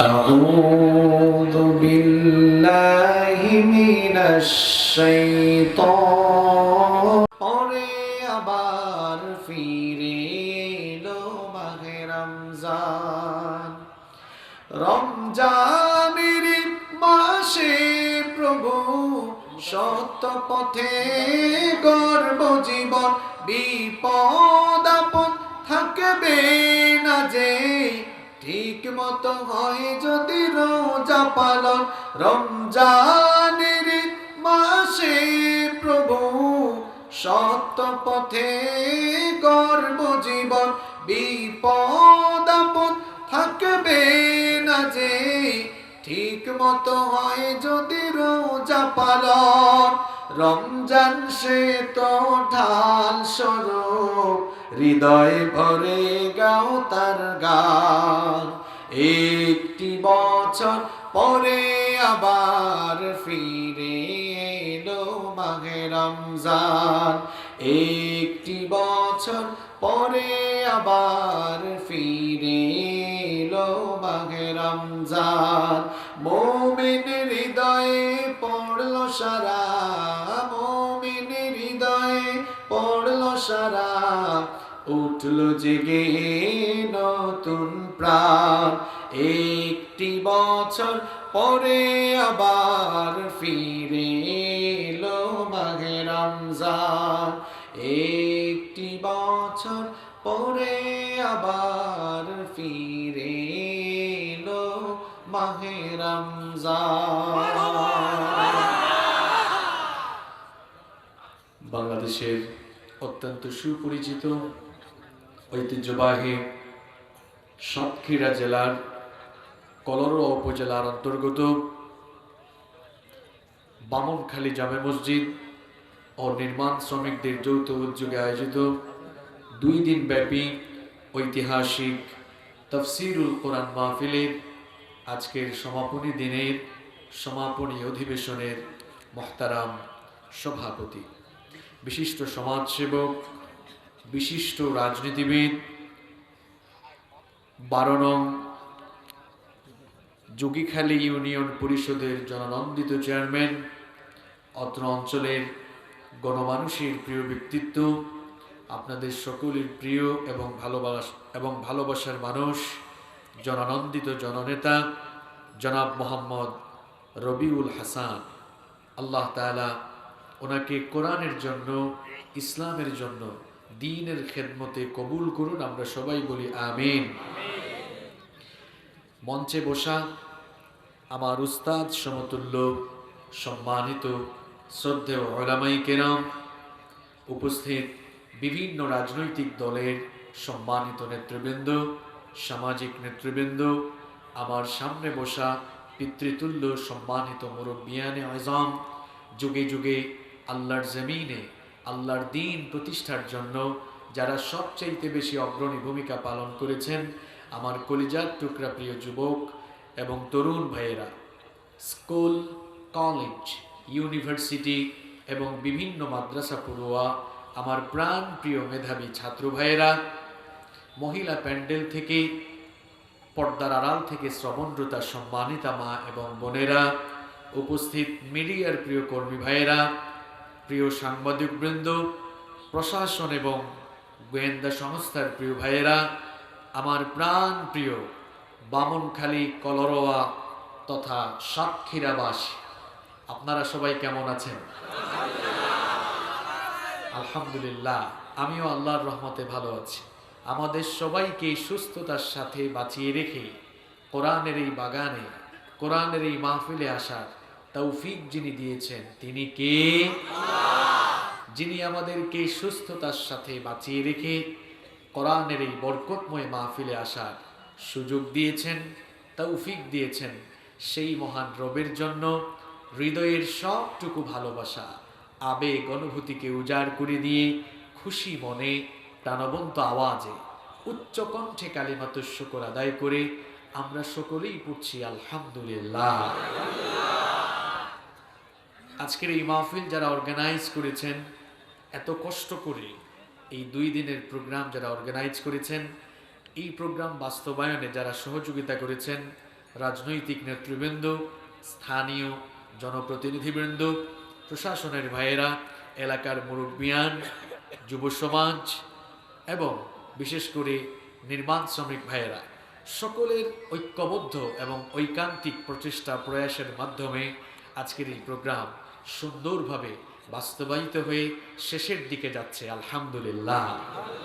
আল্লাহ তাআলার তরফ থেকে রহমত ছিল, আর আপনাদের সবার ঐক্যবদ্ধ প্রচেষ্টা, আপনাদের সকলের ঐক্যবদ্ধ প্রয়াস ছিল বলে আজকের এই মাহফিলকে সুন্দরভাবে আমরা বাস্তবায়ন করতে সক্ষম হয়েছি আলহামদুলিল্লাহ বলেন। সম্মানিত ভাইয়েরা, মাহফিলের যে স্পেস, যে পরিমাণ জায়গা, এটা আসলে যে পরিমাণ লোক এসেছে সেই লোক অনুযায়ী এই জায়গাটা পারফেক্ট হয় নাই। অনেক ভাইয়েরা জায়গা না পেয়ে দাঁড়িয়ে আছেন। আমরা আমাদের ভাইদেরকে চলুন একটু কষ্ট করে বসার জায়গা করে দেই। আপনারা যারা আছেন কথাবার্তা না বলে, আমি জানি সাতক্ষীরার মানুষ অত্যন্ত ভদ্র মানুষ, আপনারা সুশিক্ষিত মানুষ, ভদ্র এবং সচেতন মানুষ। আপনারা আপনাদের সুশিক্ষা, ভদ্রতা এবং সচেতনতার বহিঃপ্রকাশ ঘটিয়ে কথাবার্তা না বলে নীরবে নীরবে আস্তে আস্তে সামনের দিকে এগিয়ে যান, যেন পেছনে কিছু জায়গা ফাঁকা হয়ে যায় আর দাঁড়িয়ে থাকা ভাইয়েরা যেন বসে যেতে পারেন। একটু আস্তে আস্তে নীরবে নীরবে সামনের দিকে চলে আসেন। আজকের এই মাহফিলে আসতে পেরে কেউ দাঁড়াবেন না প্লিজ, বসে বসে তো আগানো যায়।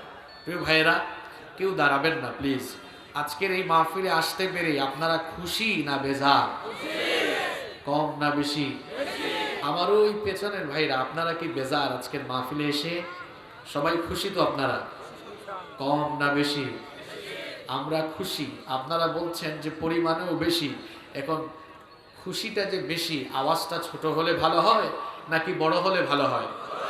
আমরা খুশি, পরিমাণেও বেশি। এজন্য জবান খুলে আন্তরিকতার সাথে আমরা সবাই পড়ি আল্লাহু আকবার। এই যে আল্লাহু আকবার স্লোগান আপনারা দিলেন, এটি কার নামের স্লোগান? এটা কি উগ্রবাদী, চরমপন্থী বা জঙ্গিবাদীদের স্লোগান? জঙ্গিবাদকে ইসলাম সমর্থনই করে না।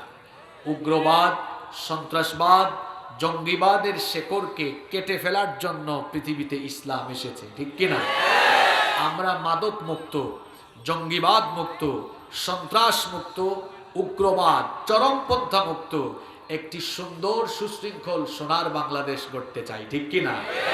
আর এই জন্য কোরআন হাদিসের কোনো বিকল্প নেই। কোরআন হাদিসের আলোচনা যেখানে, শান্তি আছে সেখানে। আল্লাহু আকবার এটি উগ্রবাদীদের স্লোগান নয়, এটি জঙ্গিবাদীদের স্লোগান নয়। বোমাবাজি, সন্ত্রাসবাদ, উগ্রপন্থা এগুলোকে ইসলাম কোনোদিনও কোনোভাবে সমর্থন করে না।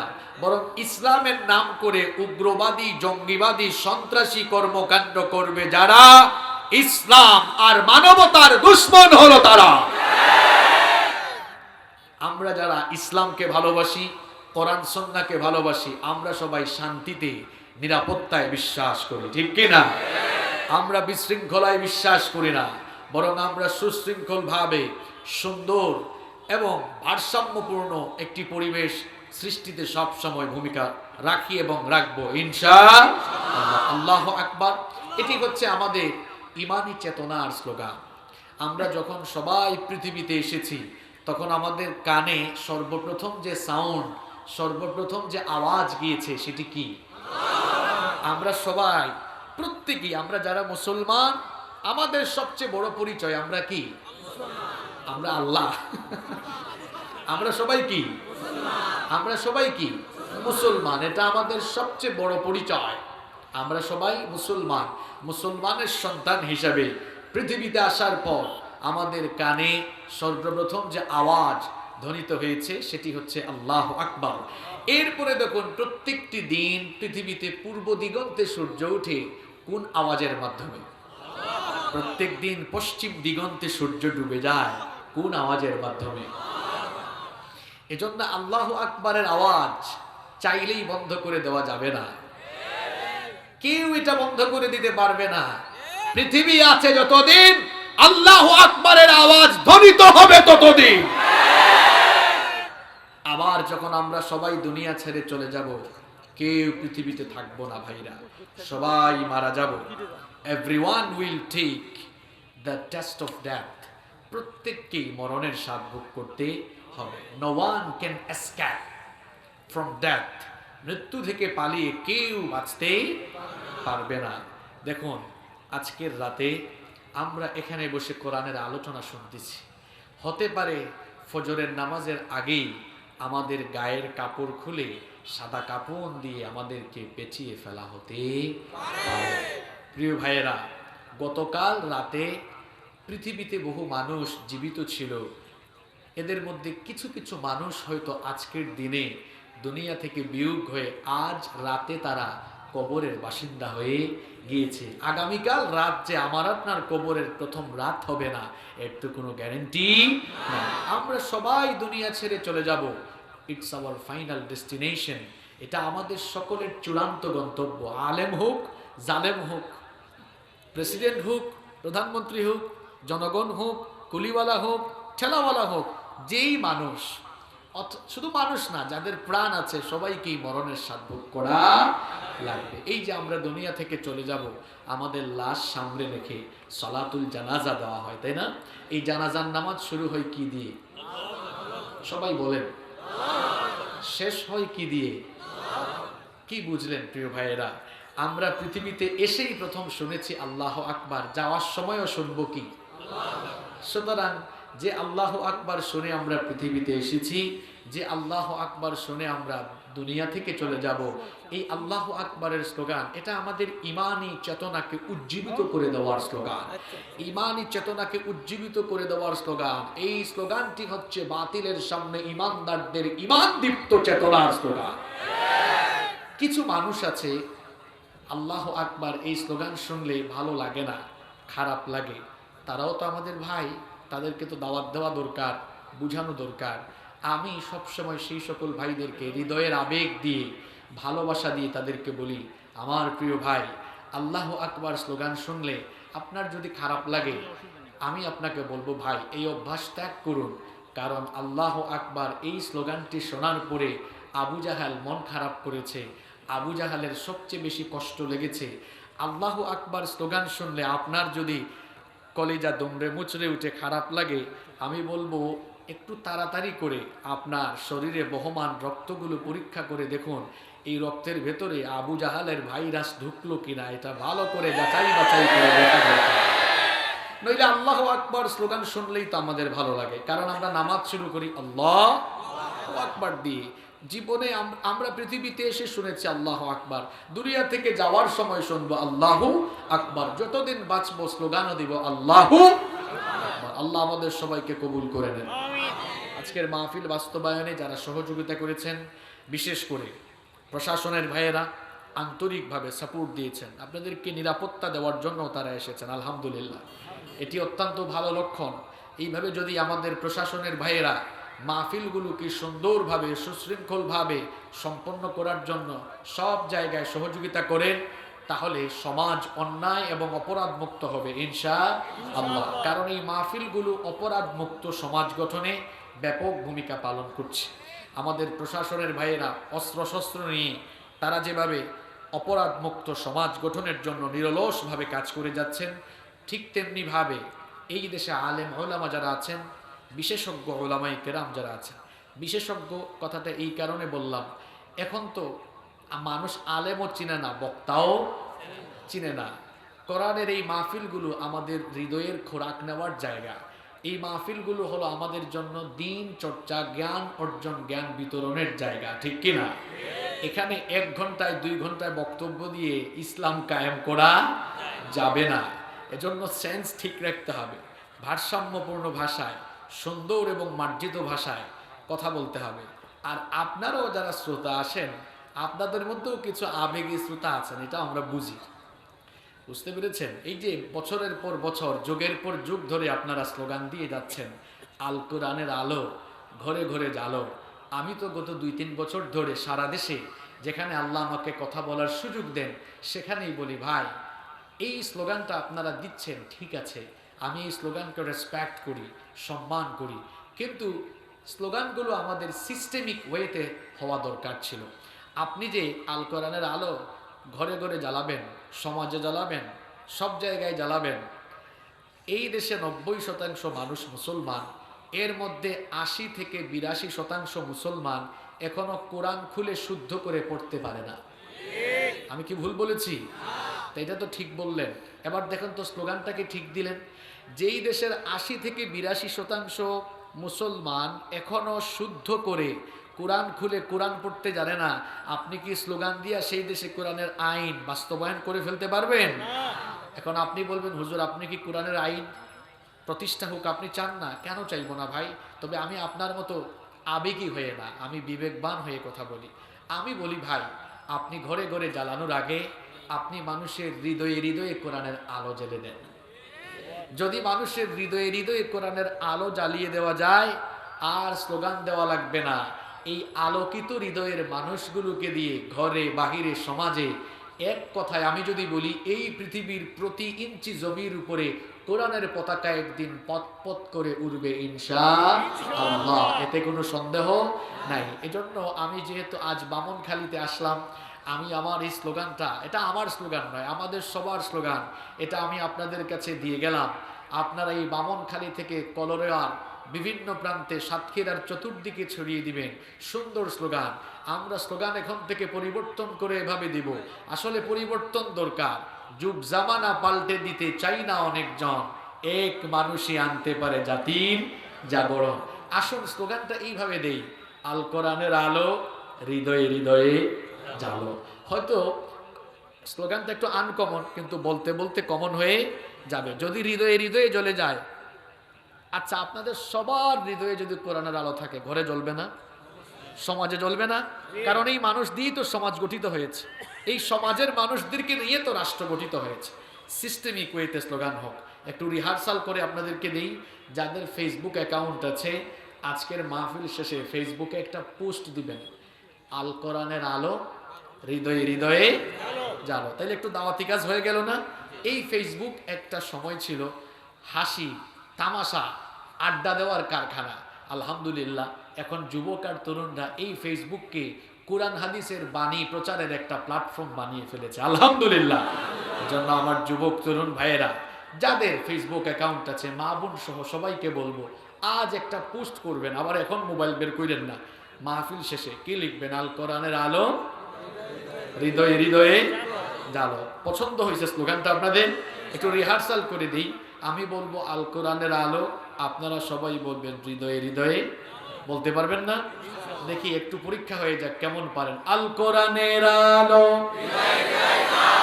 মাশাআল্লাহ, তাল মিলে গেছে, সাতক্ষীরার মানুষ তো আপনারা। আবার আল কোরআনের আলো হৃদয়ে হৃদয়ে জালো, কোরআন সুন্নাহর আলো, মাশাআল্লাহ। এখন থেকে এই স্লোগান চলবে ইনশাআল্লাহ। পারবেন তো ইনশাআল্লাহ?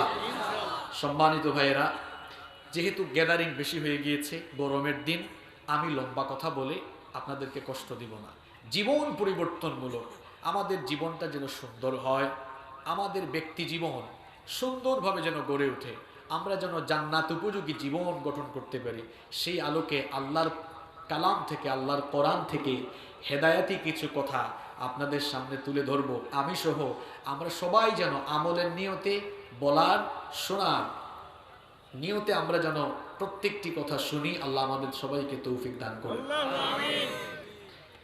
এই পৃথিবীতে আমাদেরকে যিনি পাঠিয়েছেন তিনি কে? পৃথিবীতে আমাদেরকে কি এমনি এমনি পাঠানো হয়েছে? না, আমাদেরকে সৃষ্টির পেছনে আল্লাহ তাআলার সুনির্দিষ্ট একটি লক্ষ্য এবং উদ্দেশ্য আছে না নাই? কি কারণে রব্বুল আলামিন আমাকে আপনাকে দুনিয়াতে পাঠালেন? কেন আমাদেরকে দুনিয়াতে পয়দা করে পাঠানো হলো?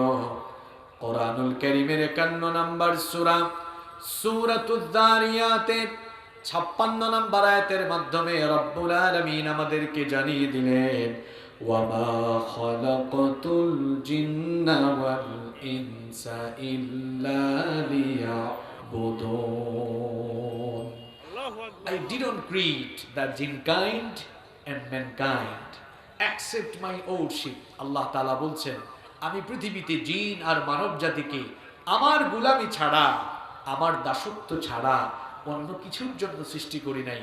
আমাদেরকে সৃষ্টি করা হয়েছে কার গোলামের জন্য? আল্লাহর। আমরা সবাই গোলাম কার? আল্লাহ।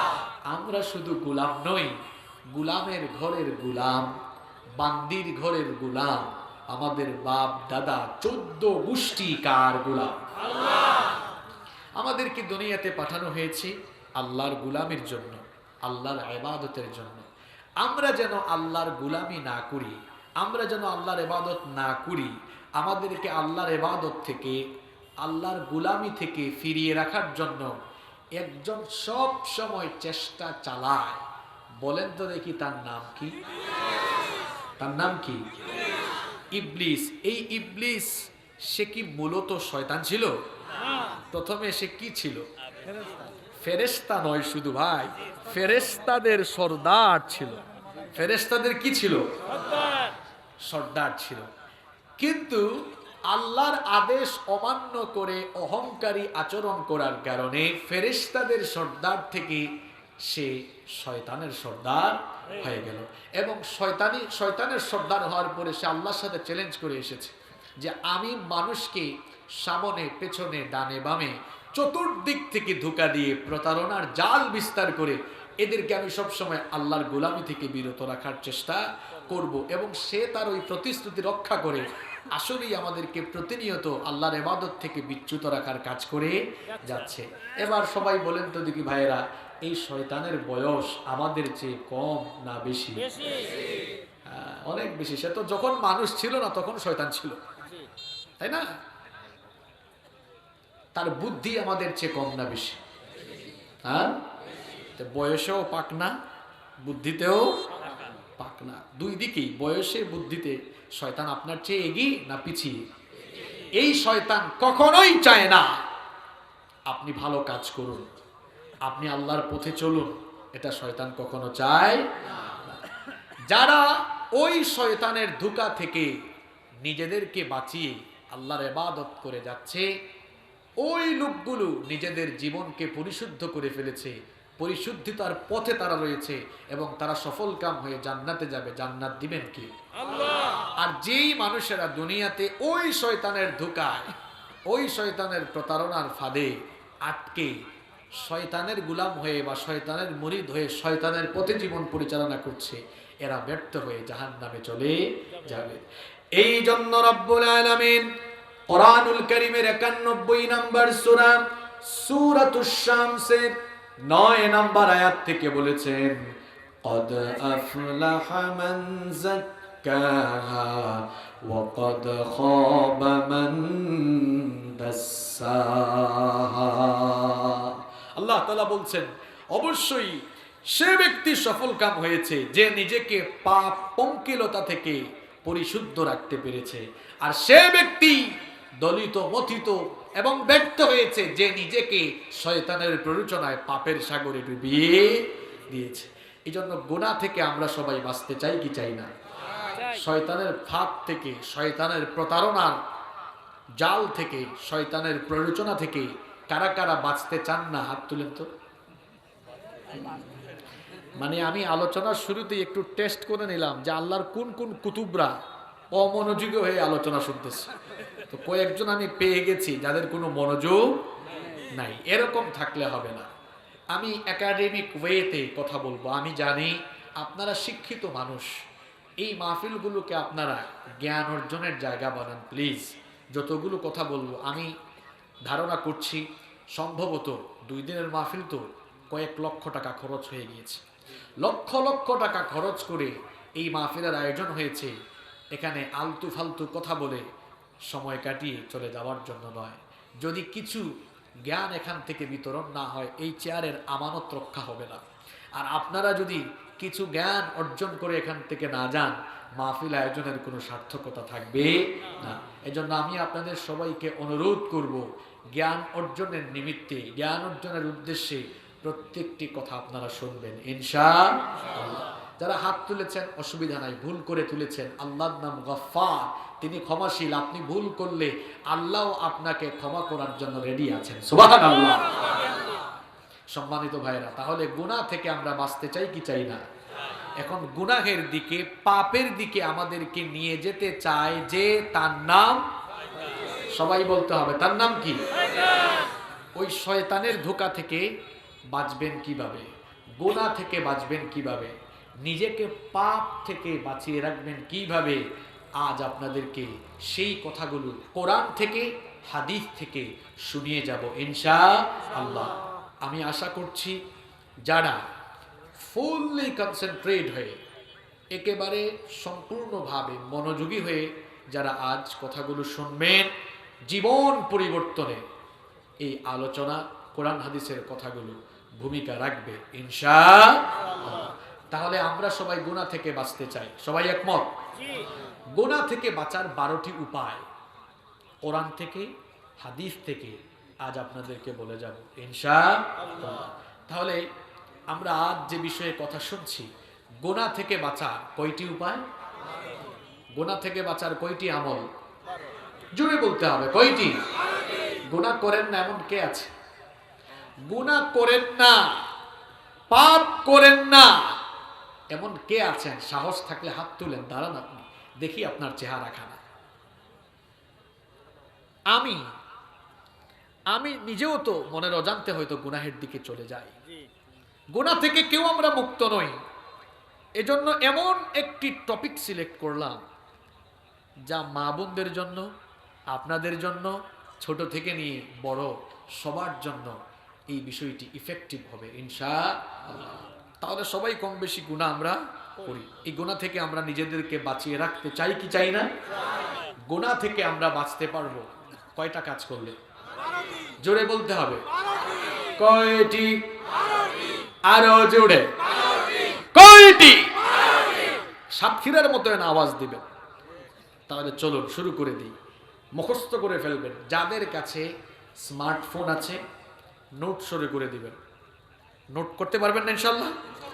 এরপরে ফেসবুকে দিয়ে দিয়েন যে আজ মাহফিলে গিয়েছিলাম বামনখালী বাজার, সেখানে গুনাহ থেকে বাঁচার এই 12টা আমল শিখে আসছি। 12টা আমল পয়েন্টগুলো ফেসবুকে দিয়ে দেন।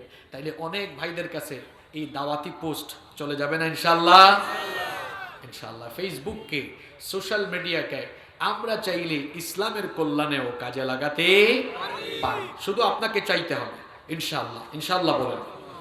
আচ্ছা, শুরু হচ্ছে। নাম্বার 1, 1 নাম্বার, গুনাহ থেকে বাঁচতে হলে, গুনার দিকে আপনাকে ধাবিত করতে চায় যে ওই শয়তান, এই শয়তান থেকে একজনের কাছে আশ্রয় চাইতে হবে। তিনি কে?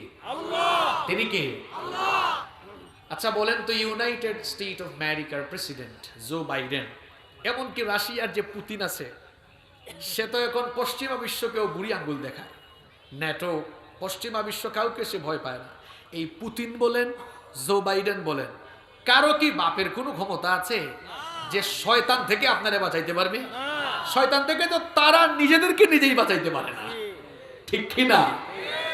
তাহলে শয়তান এক ডেঞ্জারাস, সেন্সিটিভ একটা বিষয়, অনেক শক্তিশালী। এবং শয়তানকে আল্লাহ এমন এক শক্তি, সামর্থ্য দিয়েছেন, সে আপনার শিরায় শিরায়, সে আপনার শিরায় শিরায় পর্যন্ত ঢুকে যেতে পারে।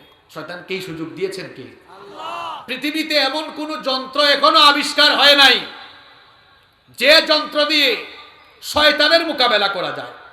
এমন কোন পিস্তল, এমন কোন বোমা, এমন কোন রকেট, এমন কোন যন্ত্র, এমন কোন ক্ষেপণাস্ত্র আদৌ আবিষ্কার হয় নাই। কিয়ামত পর্যন্ত আবিষ্কার কেউ করতে পারবে না। শয়তানকে একমাত্র একজন ছাড়া শয়তান থেকে আপনারা কেউ বাঁচাইতে পারবে না।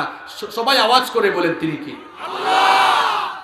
শয়তান থেকে আপনারা একজন ছাড়া কেউ বাঁচাতে পারবে না, তিনি আল্লাহ। এজন্য শয়তান থেকে, গুনাহ থেকে, শয়তানের ধোঁকায় গুনাহ থেকে বাঁচার প্রথম আমল হচ্ছে, যখনই আপনার মাথায় গুনাহের চিন্তা, পাপের চিন্তা আসবে, সাথে সাথে শয়তানের ওয়াসওয়াসা থেকে আল্লাহর কাছে পানা চেয়ে সাথে সাথে পড়ে ফেলবেন আউযু বিল্লাহি মিনাশ শাইতানির রাজিম। এই আমলটা কি মোল্লা শিখাচ্ছে নাকি আল্লাহ শিখাচ্ছে? এখন আমলটা যে আল্লাহ শিখিয়েছেন দলিল তো লাগবে। এবার সূরাতুল আরাফের 200 নম্বর আয়াতের মধ্যে আল্লাহ তাআলা বললেন ওয়া ইম্মা ইয়ানযাগান্নাকা মিনাশ শাইতানি নাযগুন ফাস্তাইয বিল্লাহ ইন্নাহু সামিউন আলীম। আল্লাহ তাআলা বলছেন, আর যখন শয়তানের প্ররোচনা তোমাকে প্ররোচিত করবে, ফাস্তাইয বিল্লাহ, সঙ্গে সঙ্গেই তুমি আল্লাহর কাছে শয়তানের প্ররোচনা থেকে বাঁচার জন্য আশ্রয় চাও। আল্লাহর কাছে যদি শয়তানের প্ররোচনা থেকে বাঁচার জন্য আশ্রয় চান, শয়তানের ধোঁকা থেকে আপনাকে বাঁচায় দিতে পারেন কে? আল্লাহ।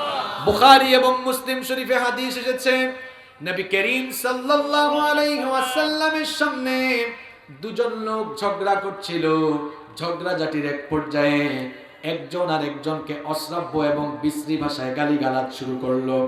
দুইজনের মধ্যে একজন বেশি রাগান্বিত হয়ে গেল।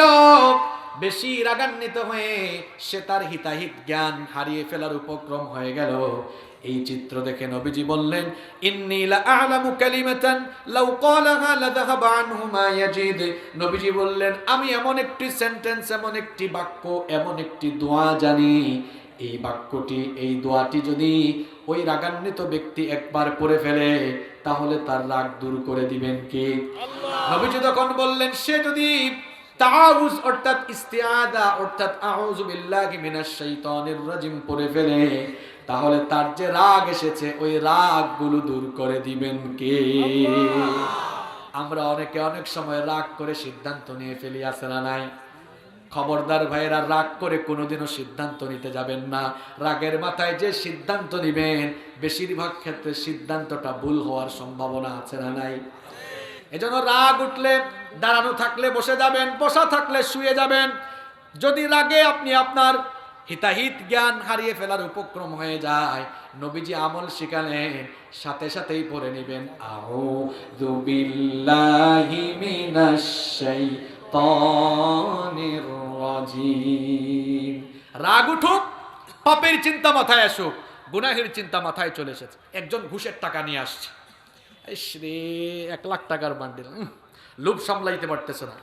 ওই সময় সাথে সাথে আপনার মাথার মধ্যে শয়তান গুনাহের চিন্তা নিয়ে এসেছে, সাথে সাথে আমল করুন আউযু বিল্লাহি মিনাশ শাইতানির রাজিম। যুবকরা, তোমাদের হাতে স্মার্টফোন আছে, কেউ নাই আশেপাশে, ওয়াইফাই পেয়েছো, মনটা চায় ইউটিউবে ঢুকে নাটক দেখো, এই চিন্তা মাথায় এসেছে, সাথে সাথে পড়ে ফেলো আউযু বিল্লাহি মিনাশ শাইতানির রাজিম। অর্থাৎ গুনাহের কথা মাথায় আসা মাত্রই যে আমলটা করে ফেলতে হবে, আমলটার নাম কি? মনে থাকবে? আমরা অনেকে আমলটা করি না।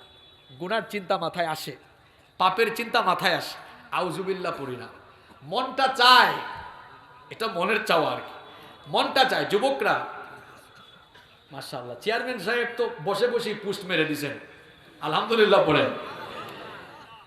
এখন সামনাসামনি প্রশংসা করতে নেই।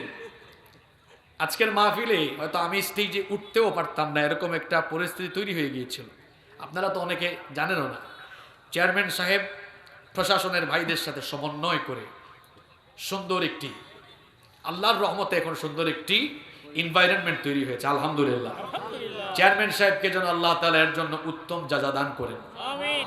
বাংলাদেশে এখনো অনেক ভালো ভালো চেয়ারম্যান আছে না নাই? আছে। আমার মাহফিলে একবার এক স্বঘোষিত গুন্ডা হামলা চালিয়েছে। এটা আমার আলোচনা থেকে নয়, বিষয়টা ছিল কমিটি কুন্দল। তো কমিটি কুন্দল করে এরা যে কেন মাহফিল করে আমি বুঝি না। অর্থাৎ কমিটি একজনের নাম পুস্টারে দিছে, আরেকজনের নাম পুস্টারে দেন, এগুলা নিয়েও এলাকাগত ঝামেলা হয় কিনা। ওই কুন্দলের জের ধরে শেষ পর্যন্ত মাহফিলের মধ্যে হামলা। এখন কিছু কিছু চেয়ারম্যান স্বঘোষিত গুন্ডা হিসাবে পরিচয় দিয়ে মাহফিলে হামলা চালায়, আর কিছু কিছু চেয়ারম্যান মাহফিলে এসে মাহফিলে হুজুরের বক্তব্য শুনে মাহফিল বাস্তবায়নেরও কাজ করে, ঠিক কিনা? আপনাদের চেয়ারম্যান সাহেব এর বাস্তব প্রমাণ। আমিও দোয়া করে যাচ্ছি আল্লাহ যেন রবিউল হাসান ভাইকে এভাবেই মৃত্যুর আগ পর্যন্ত কোরআনের খেদমতে, ইসলামের খেদমতে, আলেমদেরকে ভালোবেসে আলেমদের সাথে থেকে দিন প্রচারে তিনি যেন কাজ করতে পারেন, আল্লাহ ওনাকে তৌফিক দান করেন। সম্মানিত ভাইয়েরা, তাহলে পাপ থেকে বেঁচে থাকার জন্য প্রথম আমল, পাপের চিন্তা মাথায় চলে এসেছে, গুনাহের চিন্তা মাথায় আসছে, সাথে সাথে পড়ে নিব আউযু বিল্লাহি মিনাশ শাইতানির রাজিম। এক নাম্বার আমলটা ভাইরা মনে থাকবে আপনাদের? মনে থাকবে ইনশাআল্লাহ? আচ্ছা, পাপ থেকে গুনাহ থেকে বাঁচবেন কয়টা কাজ করলে? 12টা। একটা বললাম। 2 নাম্বার, দেখেন এমন এমন কথা বলবো খুবই সুন্দর, আপনি মনে রাখার চেষ্টা করেন। 2 নাম্বার, গুনাহের চিন্তা মাথায় আসার সাথে সাথে একজনের কথা স্মরণ করে ফেলবেন। তিনি কে? আল্লাহ। একজনকে ভয় করে ফেলবেন, কলিজার ভেতরে একজনের ভয় ঢুকে যাবে। তিনি কে? আল্লাহ। রব্বুল আলামিন কোরআনুল কারীমের 7 নাম্বার সূরা সূরাতুল আরাফের 201 নম্বর আয়াতের মধ্যে বলেছেন, ইন্নাল্লাযীনা তাকাউ ইযা মাসসাহুম তাইফুম মিনাশ শাইতানি তাযাক্কারু ফাইযা হুম মুবসিরুন। আল্লাহ তাআলা বলছেন, নিশ্চয়ই যারা তাকওয়ার নীতি অবলম্বন করে, নিশ্চয়ই যারা আল্লাহকে ভয় করে, শয়তানের পক্ষ থেকে কোনো কুমন্ত্রণা যখন সেই সকল লোকদেরকে স্পর্শ করে, শয়তান যখন সেই সকল লোকদেরকে ধোঁকা দেয়, তখন সেই সকল লোকেরা কেবল একজনের কথা স্মরণ করে। তিনি কে? আল্লাহ। যাদের হৃদয়ে আছে আল্লাহর ভয়, তারা কবু পথ ভুলে যায় না। আল্লাহর প্রেম ছাড়াই দুনিয়ায় কারো কাছে কোনো কিছু চাই না, কারো কাছে কোনো কিছু চাই না, ঠিক কি না? আল্লাহর ভয় যার কলিজায় আছে সে কখনোই খারাপ কাজ করতে পারে না। শুধুমাত্র মানুষদেরকে জেলখানায় ঢুকালেই ভালো মানুষ বানানো যায় না।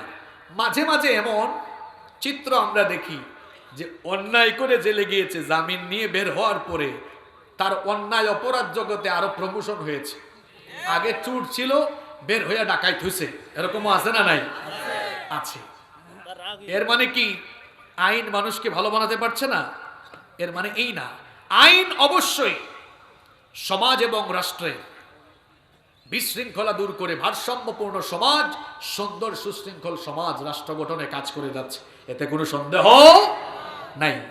কিন্তু মাঝে মাঝে ব্যতিক্রম ঘটে যায় আর কি। কিছু লোক, ওই যে খারাপ সে তো খারাপই, সে খারাপ ছিল, বের হয়ে আবারও খারাপের দিকেই চলে যাচ্ছে। তবে একটা জিনিস মানুষের ভেতরে দিলে আমি গ্যারান্টি দিচ্ছি সে ভালো হয়ে যাবে। জিনিসটার নাম আল্লাহর ভয়। জিনিসটার নাম কি? আল্লাহর ভয়। কারো অন্তরে যদি আল্লাহর ভয় থাকে, প্রিয় ভাইয়েরা, তাকে আপনি জোর করে লোভ লালসা দেখাইয়া, এমনকি পিটাইয়াও বাইন্দা পিটাবেন যে তুই এই কাজটা কর, সে আর করবে না। কারণ কলিজায় আছে কার ভয়? আল্লাহ। আমার তো একটা ঘটনা মনে পড়ে গেছে, আমি কি বলবো? সুনানে বাইহাকির ভেতরে হাদিস বর্ণিত হয়েছে, আব্দুল্লাহ ইবনে ওমর রাদিয়াল্লাহু আনহু তিনি একবার তার সঙ্গী সাথীদেরকে নিয়ে এক সফরে বের হলেন। দুপুরের খাবারের সময় যখন হয়ে গেল, তার সঙ্গী সাথীরা খাবার গ্রহণের জন্য দস্তরখানা বিছালেন। যখনই তারা দস্তরখানা বিছিয়ে খাবার খেতে যাবেন, সেই সময় লক্ষ্য করলেন একজন রাখাল তাদের পাশ দিয়ে অতিক্রম করছে। ওই রাখালকে দেখে আব্দুল্লাহ ইবনে ওমর রাদিয়াল্লাহু আনহু বললেন, ও ভাই রাখাল, আমরা দুপুরের খাবার খেতে বসেছি, তুমিও আসো, এসে আমাদের সঙ্গে খাবার খেতে বসো। চলো আজ একসাথে আমরা দুপুরের খাবার খাই, আমাদের সাথে ভালো ভালো আইটেমের খাবার আছে।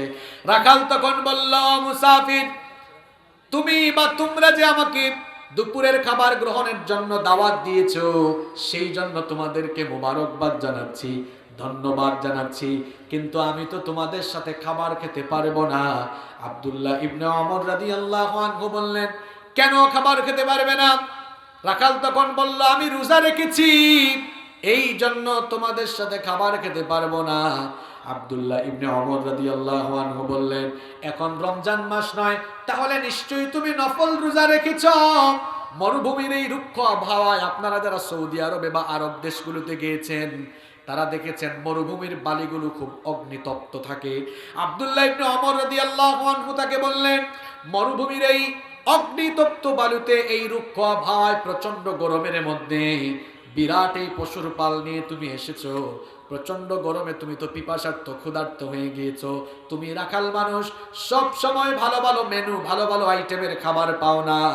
আমাদের সাথে আজ ভালো ভালো আইটেমের খাবার আছে, আসো আমাদের সঙ্গে আজ তুমি খেয়ে ফেলো। নফল রোজা ভাঙলে তো কোনো অসুবিধা হয় না। রাখাল তখন বলল, ও পথিক, ভালো করে শোনো, তোমার কথা শুনেই তো আমি নফল রোজা হলেও ভাঙতে পারি না। কারণ আমি তো ওই 0 দিনের জন্য আমল করে যাচ্ছি, যেদিন মানুষের আমল ছাড়া আর কিছু কাজে লাগবে না। শুধু সুবহানাল্লাহ পড়লেই চলবে না, এবার ঘটনা কি শুনে। আব্দুল্লাহ ইবনে ওমর রাদিয়াল্লাহু আনহু বললেন, লোকটা একজন সামান্য রাখাল, আমি তাকে বললাম আসো আমার সাথে খাও, এত ভালো ভালো আইটেমের খাবার দাবার, কিন্তু নফল রোজা সে ভাঙতে চাচ্ছে না। নিশ্চয়ই তার অন্তরে পরহেজগারিতা অনেক বেশি। মনে মনে সিদ্ধান্ত নিলেন, এই লোকটারে এমনি এমনি ছাড়া যায় না, এর পরীক্ষা করা দরকার। তিনি বললেন, এদিকে আসো, এই যে তোমার সাথে বিরাট পশুর পাল, যে পশুপাল নিয়ে তুমি মরুভূমিতে এসেছো, এই পশুপালের মালিক কে? সে তখন বলল, আমি একজনের গোলাম, আমি আমার মালিকের পশুপাল মরুভূমিতে নিয়ে এসেছি, এই পশুপালের মালিক আমি নই। আব্দুল্লাহ ইবনে ওমর রাদিয়াল্লাহু আনহু এবার তাকে পরীক্ষা করার একটা অপশন পেয়ে গেলেন। তিনি বললেন, শোনো, তোমার এই পশুর পাল থেকে একটা ছাগল কিংবা একটা মেষ আমার কাছে বিক্রি করে দাও, তাহলে আমি তোমাকে নগদ টাকা দিব। আর তুমি তো রোজাদার মানুষ, রোজা রেখেছ, এই ছাগল বা মেষ জবাই করে কিছু মাংস তোমাকে হাদিয়া দিব, নগদ টাকাও পাবা, মাংসও হাদিয়া পাবা, আমার কাছে বিক্রি করো। রাখাল তখন বলল, একটু আগেই না বললাম এই পশুপালের মালিক আমি নই, আমি যদি তোমার কাছে বিক্রি করে ফেলি আমার মালিককে গিয়ে আমি কি জবাব দিব? আব্দুল্লাহ ইবনে ওমর রাদিয়াল্লাহু আনহু তো তাকে পরীক্ষা করছেন।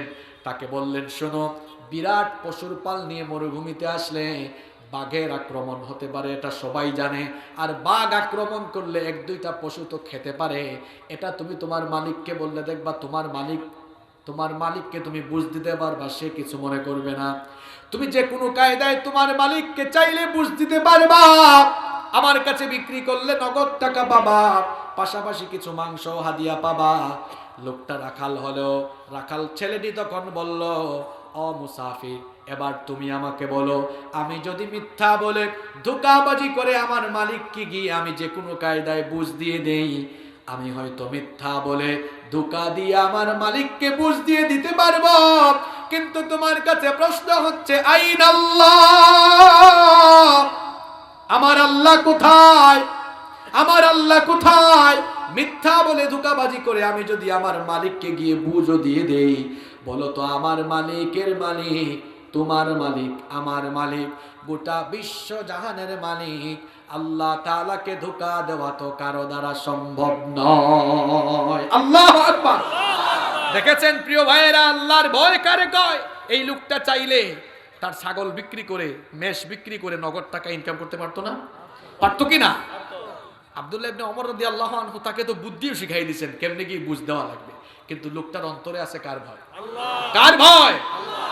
আল্লাহর ভয় থাকার কারণে এই লোকটা হয়তো দুনিয়াবি কিছু লাভ, দুনিয়াবি কিছু স্বার্থ হাসিল করতে পারত, কিন্তু আল্লাহর ভয়ের কারণে দুনিয়াবি স্বার্থকে সে পায়ের নিচে ফেলে দিয়েছে। ঠিক কি না? এজন্য বলেছি, আল্লাহর ভয় কারো অন্তরে যদি থাকে তাহলে সে নিজেকে গুনাহ থেকে বাঁচিয়ে রাখতে কিভাবে। দেখুন, এই যে আজকের যুবকরা, আজকের তরুণরা তথ্য প্রযুক্তি আর ইন্টারনেটের অপব্যবহার করে নিজের যৌবনকে তারা নষ্ট করে দিচ্ছে। যাদের হাতে স্মার্টফোন আছে, স্মার্টফোনের সাথে ওয়াইফাই বা ইন্টারনেট কানেকশন আছে, রাতের বেলা সে ঘুমিয়েছে, রাতের বেলা যখন ঘুমালো তার আব্বু আম্মু এক রুমে ঘুমায়, ভাই বোন আরেক রুমে ঘুমায়, সে একা রুমে ঘুমিয়েছে। এখন সে মনে মনে চিন্তা করছে, ইউটিউবে গিয়ে আমি নাটক দেখতে পারি, সিনেমা দেখতে পারি, পর্নোগ্রাফি, যা মন চায় তাই দেখতে পারি। আব্বু আম্মু দেখে না, ভাই বোন দেখে না, কেউ দেখে না। আমার ভাইয়েরা, কেউ যদি নাও দেখে, একজন তো সবই দেখছেন, তিনি কি? এই ভয়টা যদি কারো অন্তরে থাকে, পাপ করা দূরের কথা, পাপের চিন্তাও মাথায় আসার কথা। আপনি যাই করেন না কেন, সবকিছু রেকর্ড করে রাখার ব্যবস্থা করে রেখেছেন কে? এই ভয়টা যদি অন্তরে থাকে, তাহলে পাপের চিন্তা মাথায় আসার কথা না। আমার ভাইয়েরা, সবাই বলেন তো, এই যে আমার সামনে কয়েকটা জিনিস দেখা যায়, এগুলা কি?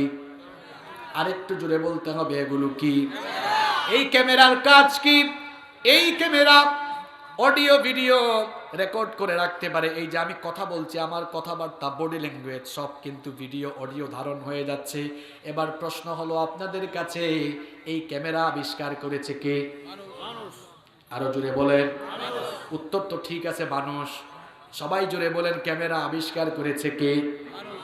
বুঝলাম, মানুষ। এবার মানুষের মাথার মধ্যে যে জ্ঞান আছে, যে জ্ঞান দিয়ে মানুষ ক্যামেরা আবিষ্কার করেছে, মানুষের মাথার ভেতরে ওই জ্ঞান দিয়েছেন কে? কারণ আল্লাহর দেওয়া জ্ঞান দিয়ে মানুষ যদি ক্যামেরা আবিষ্কার করে, অডিও ভিডিও এরপরে বডি ল্যাঙ্গুয়েজ, ভয়েস সব কিছু রেকর্ড করে রাখতে পারে, আল্লাহর দেওয়া জ্ঞান দিয়ে মানুষ যদি এমন যন্ত্র বানাইতে পারে, ওই আল্লাহ কি আমার আপনার সারা জীবনের অডিও ভিডিও, সারা জীবনের কর্মলিপি রেকর্ড করে রাখতে পারেন না? আল্লাহ তাআলা বলছেন, বান্দা কোথায় যাবা তুমি যদি একাকী নির্জনে নির্জনে কোনো গুনাহের কাজ করো? তুমি যদি মনে করো আমাকে তো কেউ দেখছে না, আশেপাশে কেউ নাই, বান্দারে আশেপাশে হয়তো কোনো মানুষ নাই, কিন্তু তোমার সাথে দুইজনকে নিয়োগ করে দিয়েছেন কে?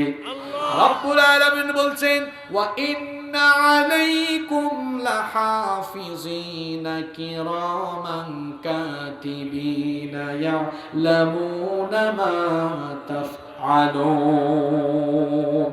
আল্লাহ তাআলা বলছেন, অবশ্যই নিশ্চয়ই তোমাদের সাথে দুইজন সংরক্ষণকারী ফেরেশতা নিয়োগ করা হয়েছে, কিরামান কাতিবিন, তারা হচ্ছেন সম্মানিত লেখক। আমি আপনি আমরা যা কিছু করছি সব কিছুকেই এইভাবে রেকর্ড করে রাখার ব্যবস্থা করেছেন কি? সুতরাং গুনাহ থেকে বাঁচতে হলে 2 নম্বর আমল, সব সময় কলিজার ভেতরে রাখবেন কার ভয়? আল্লাহ। কারো অন্তরে আল্লাহর ভয় থাকলে, পাশে তো বাজার আছে, বাজারেও ব্যবসায়ী ভাইরা কখনো ব্যবসার মধ্যে ভেজাল দিবে না, পণ্যে ভেজাল দিবে না, মানুষের সাথেও কখনো ধোঁকাবাজি করবে না। এই যে ঘটনা তো আরেকটা মনে পড়েছে, এটা জানেন, জাস্ট বোঝানোর জন্য বলি। ওমর রাদিয়াল্লাহু আনহু রাতের বেলা ঘুমাতেন না, জনগণের খোঁজ খবর নেওয়ার জন্য তিনি বের হয়ে যেতেন। কি দায়িত্ব এটা! বড় সেনসিটিভ দায়িত্ব, জনগণের দায়িত্ব। এই দায়িত্বের বোঝা অনেক ভারী, অনেক ভারী বোঝা। এই একটা দায়িত্ব ঠিক মতো পালন না করলে এই দায়িত্ব আপনাকে জাহান্নামী বানিয়ে ফেলতে পারে। এই ভাইরা এখানে বসে যান, পেছনের ভাইরা তো দেখতে পাচ্ছেন, হয়েছে কথা বলিয়েন না। এই যে শার্টওয়ালা ভাই, বসে যান। এই ভাইরা অনেক ভালো, বসে যাবে ভাইরা, বসে যান প্লিজ। এই যে দেখছেন কত ভালো মানুষ। আল্লাহু আকবার। তো আপনারা এত ছোট মাঠে কেন আয়োজন করছেন? চেয়ারম্যান সাহেবের এলাকায় এটা। অসুবিধা নাই, আগামীতে আরো বড় করে আয়োজন হবে ইনশাআল্লাহ। আল্লাহ যেন কবুল করে নেয়, বলেন আমিন। তাহলে শোনেন, ওমর রাদিয়াল্লাহু আনহু রাতের বেলা ঘুমাতেন না, জনগণের খোঁজ খবর নেওয়ার জন্য বের হয়ে যাইতেন। একদিন শেষ রাতে দেখলেন এক বাড়িতে আলো জ্বলতেছে, কথাবার্তাও শোনা যাচ্ছে। একটু আড়ি পাতলেন, কান পাতলেন। স্বাভাবিক অবস্থায় আড়িপিতে কোনো কিছু শোনা জায়েজ নয়, তবে দায়িত্বশীল ব্যক্তির জন্য সেটা জায়েজ আছে। তিনি শুনলেন এক মা তার মেয়েকে বলতেছে, বেটি ওঠ, ঘুম থেকে উঠ, উটনির দুধ দহন করে এনেছে, দুধের পরিমাণ কম, পানি মিশা, পরিমাণ বাড়বে, লাভের পরিমাণও বাড়বে। মেয়ে বলল, আম্মু, আমিরুল মুমিনিন আমাদের প্রেসিডেন্ট ওমর রাদিয়াল্লাহু আনহু তিনি তো খাদ্যদ্রব্যে ভেজাল নিষিদ্ধ করেছেন, রাষ্ট্রীয় আইন, এই আইনকে অমান্য করা যাবে না, তাছাড়া এটা গুনাহেরও কাজ। তখন মা বলল, বেটি ওমর রাদিয়াল্লাহু আনহু এই আইন পাশ করে, এই আইন জারি করে এখন তো তিনি বাড়িতে ঘুমান, তিনি কি আমাদের মা মেয়ের কারবার দেখে? অথচ তিনি ওয়ালের পাশে, দেয়ালের পাশে সব শুনতেছেন। মেয়ে তখন কি বলল দেখেন, আল্লাহর ভয় থাকলে মানুষ কেমনে পাপ থেকে বেঁচে থাকে। মেয়ে তখন বলল, মা গো, তুমি খালি অমরকে ভয় করো কেন? অমর হয়তো ঘুমাচ্ছে, কিন্তু অমরের রব আর তোমার আমার রব আল্লাহ, তিনি তো ঘুমান না, তিনি তো সব দেখেন, তাকে কি ভয় করো না? সুবহানাল্লাহ পড়ে। পাপ থেকে বেঁচে থাকতে পারবেন। 2 নাম্বার জিনিস, পাপের চিন্তা মাথায় এসেছে, সুদ। চিন্তা করেছেন যে সুদ খাইলে তো কম সময়ে কিছু টাকা বানাইতে পারবেন, সাথে সাথে আউযুবিল্লাহ তো পড়বেন, পাশাপাশি ভয় করে ফেলবেন কারে? ভয় করে ফেলবেন কাকে? যে কোনো চিন্তা মাথায় আসুক, যে কোনো গুনাহের চিন্তা মাথায় আসবে, সাথে সাথে একজনের কথা স্মরণ করে ফেলবো আমরা। তিনি কি? তিনি কে? আল্লাহর কাছে তাকওয়ার জন্য দোয়া করতে হবে। আল্লাহ আমাদের সবার অন্তরে আপনি তাকওয়া ঢেলে দেন। আরো আসতে বলেন আমিন। পাপ থেকে, গুনাহ থেকে বেঁচে থাকার 3 নাম্বার উপায়, সব সময় একটা জিনিসের কথা স্মরণ করবেন। সেই জিনিসের নাম মৃত্যু। সেই জিনিসের নাম কি? আরেকটু জোরে বলতে হবে, সেই জিনিসের নাম কি? কিভাবে আপনি গুনাহ করেন, মৃত্যুর কথা কি আপনার স্মরণ হয় না? দুনিয়ার জন্য আপনি গুনাহের, দুনিয়ার জন্য, দুনিয়ার স্বার্থ হাসিলের জন্য, দুনিয়া লাভের জন্য আপনি গুনাহ করছেন। যে গুনাহ করছেন ওই গুনাহ করা অবস্থায় মওত হতে পারে কিনা? হয়তো বামনখালী বাজারে আপনাদের কারো কারো কাফনের কাপড় এসে দোকানে রেডি হয়ে গিয়েছে, বরাদ্দ হয়তো হয়ে গিয়েছে। এখন যার হাতে একটা স্মার্টফোন আছে, আর স্মার্টফোনের সাথে ইন্টারনেট কানেকশন থাকলে কয়েক সেকেন্ডে গোটা দুনিয়ার খবর নেওয়া সহজ না কঠিন?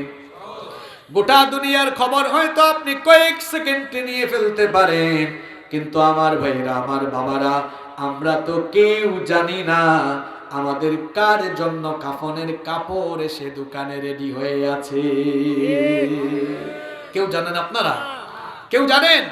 চোখের পলকে আপনি লাশ হয়ে যেতে, চোখের পলকে তুমি হতে পারো লাশ, চিরতরে বন্ধ হবে তোমার নিঃশ্বাস। চোখের পলকে তুমি হতে পারো লাশ, চিরতরে বন্ধ হবে তোমার নিঃশ্বাস। হবে এলাম তোমারই নাম মসজিদের মাইকে, বাড়িওয়ালা নাই রে, বাড়ি নাই রে দুনিয়াতে, বাড়িওয়ালা নাই রে, বাড়ি নাই রে দুনিয়াতে, বাড়িওয়ালা নাই রে, বাড়ি নাই রে দুনিয়াতে, বাড়িওয়ালা নাই রে, বাড়ি নাই রে দুনিয়াতে। বাড়ি থাকবে কিন্তু বাড়িওয়ালা থাকবে না। এই যে যুবকরা কানের ভিতরে হেডফোন লাগায়, তুমি যে গান শোনো, হেডফোন কানে কানে দিয়ে গান শোনা অবস্থায় মৃত্যু হতে পারে কিনা? এখন অনেকে ব্লু ফিল্ম, পর্নোগ্রাফিতে আসক্ত হয়ে গিয়েছে। পর্নোগ্রাফিতে আসক্ত হয়ে তুমি যে পর্ন ভিডিও দেখো, ওই অবস্থায় মওত হয়ে যেতে পারে কিনা? আল্লাহর ভয় কি দিল থেকে চলে গেল? আমার ভাইরা, একটা হাদিস ভালো করে শুনুন, মুসলিম শরীফের হাদিস, জাবের রাদিয়াল্লাহু আনহু হাদিসটি বর্ণনা করেছেন। নবীজি বলেছেন, ইউবাসু কুল্লু আবদিন আলা মা মাতা আলাইহি, বান্দা যে অবস্থায় মারা যাবে কিয়ামতের দিন ওই অবস্থায় কবর থেকে তাকে তুলবেন কে? আল্লাহ। কি মারাত্মক অবস্থা! অনেকে তো আছে নাপাক শরীরে থাকে, ইস্তেঞ্জা করে পানি নেয় না, পবিত্রতা হাসিল করে না, এই যে নাপাক থাকেন আপনি। অনেককে বলি, ভাই নামাজে আসেন, কই হুজুর লুঙ্গি ঠিক নাই, প্যান্ট ঠিক নাই। এইরকম রুগী বলেন তো এই এলাকায়ও আছে না নাই? নামাজের কথা বললে কয় প্যান্ট ঠিক নাই, লুঙ্গি ঠিক নাই। তো ঠিক না থাকলে এটা পড়ছো কেন? বেঠিক জিনিস পড়ো কেন? ঠিক জিনিস পড়া দরকার, ঠিক কিনা? এই যে আপনি নাপাক থাকেন, মানুষ যখন নাপাক থাকে তার সঙ্গে ফেরেশতা থাকে না, তো যার সঙ্গে ফেরেশতা থাকে না তার সঙ্গে থাকে কে? শয়তান। আসতে বলবেন না, জোরে বলেন, থাকে কে? এই হাদিস থেকে আমরা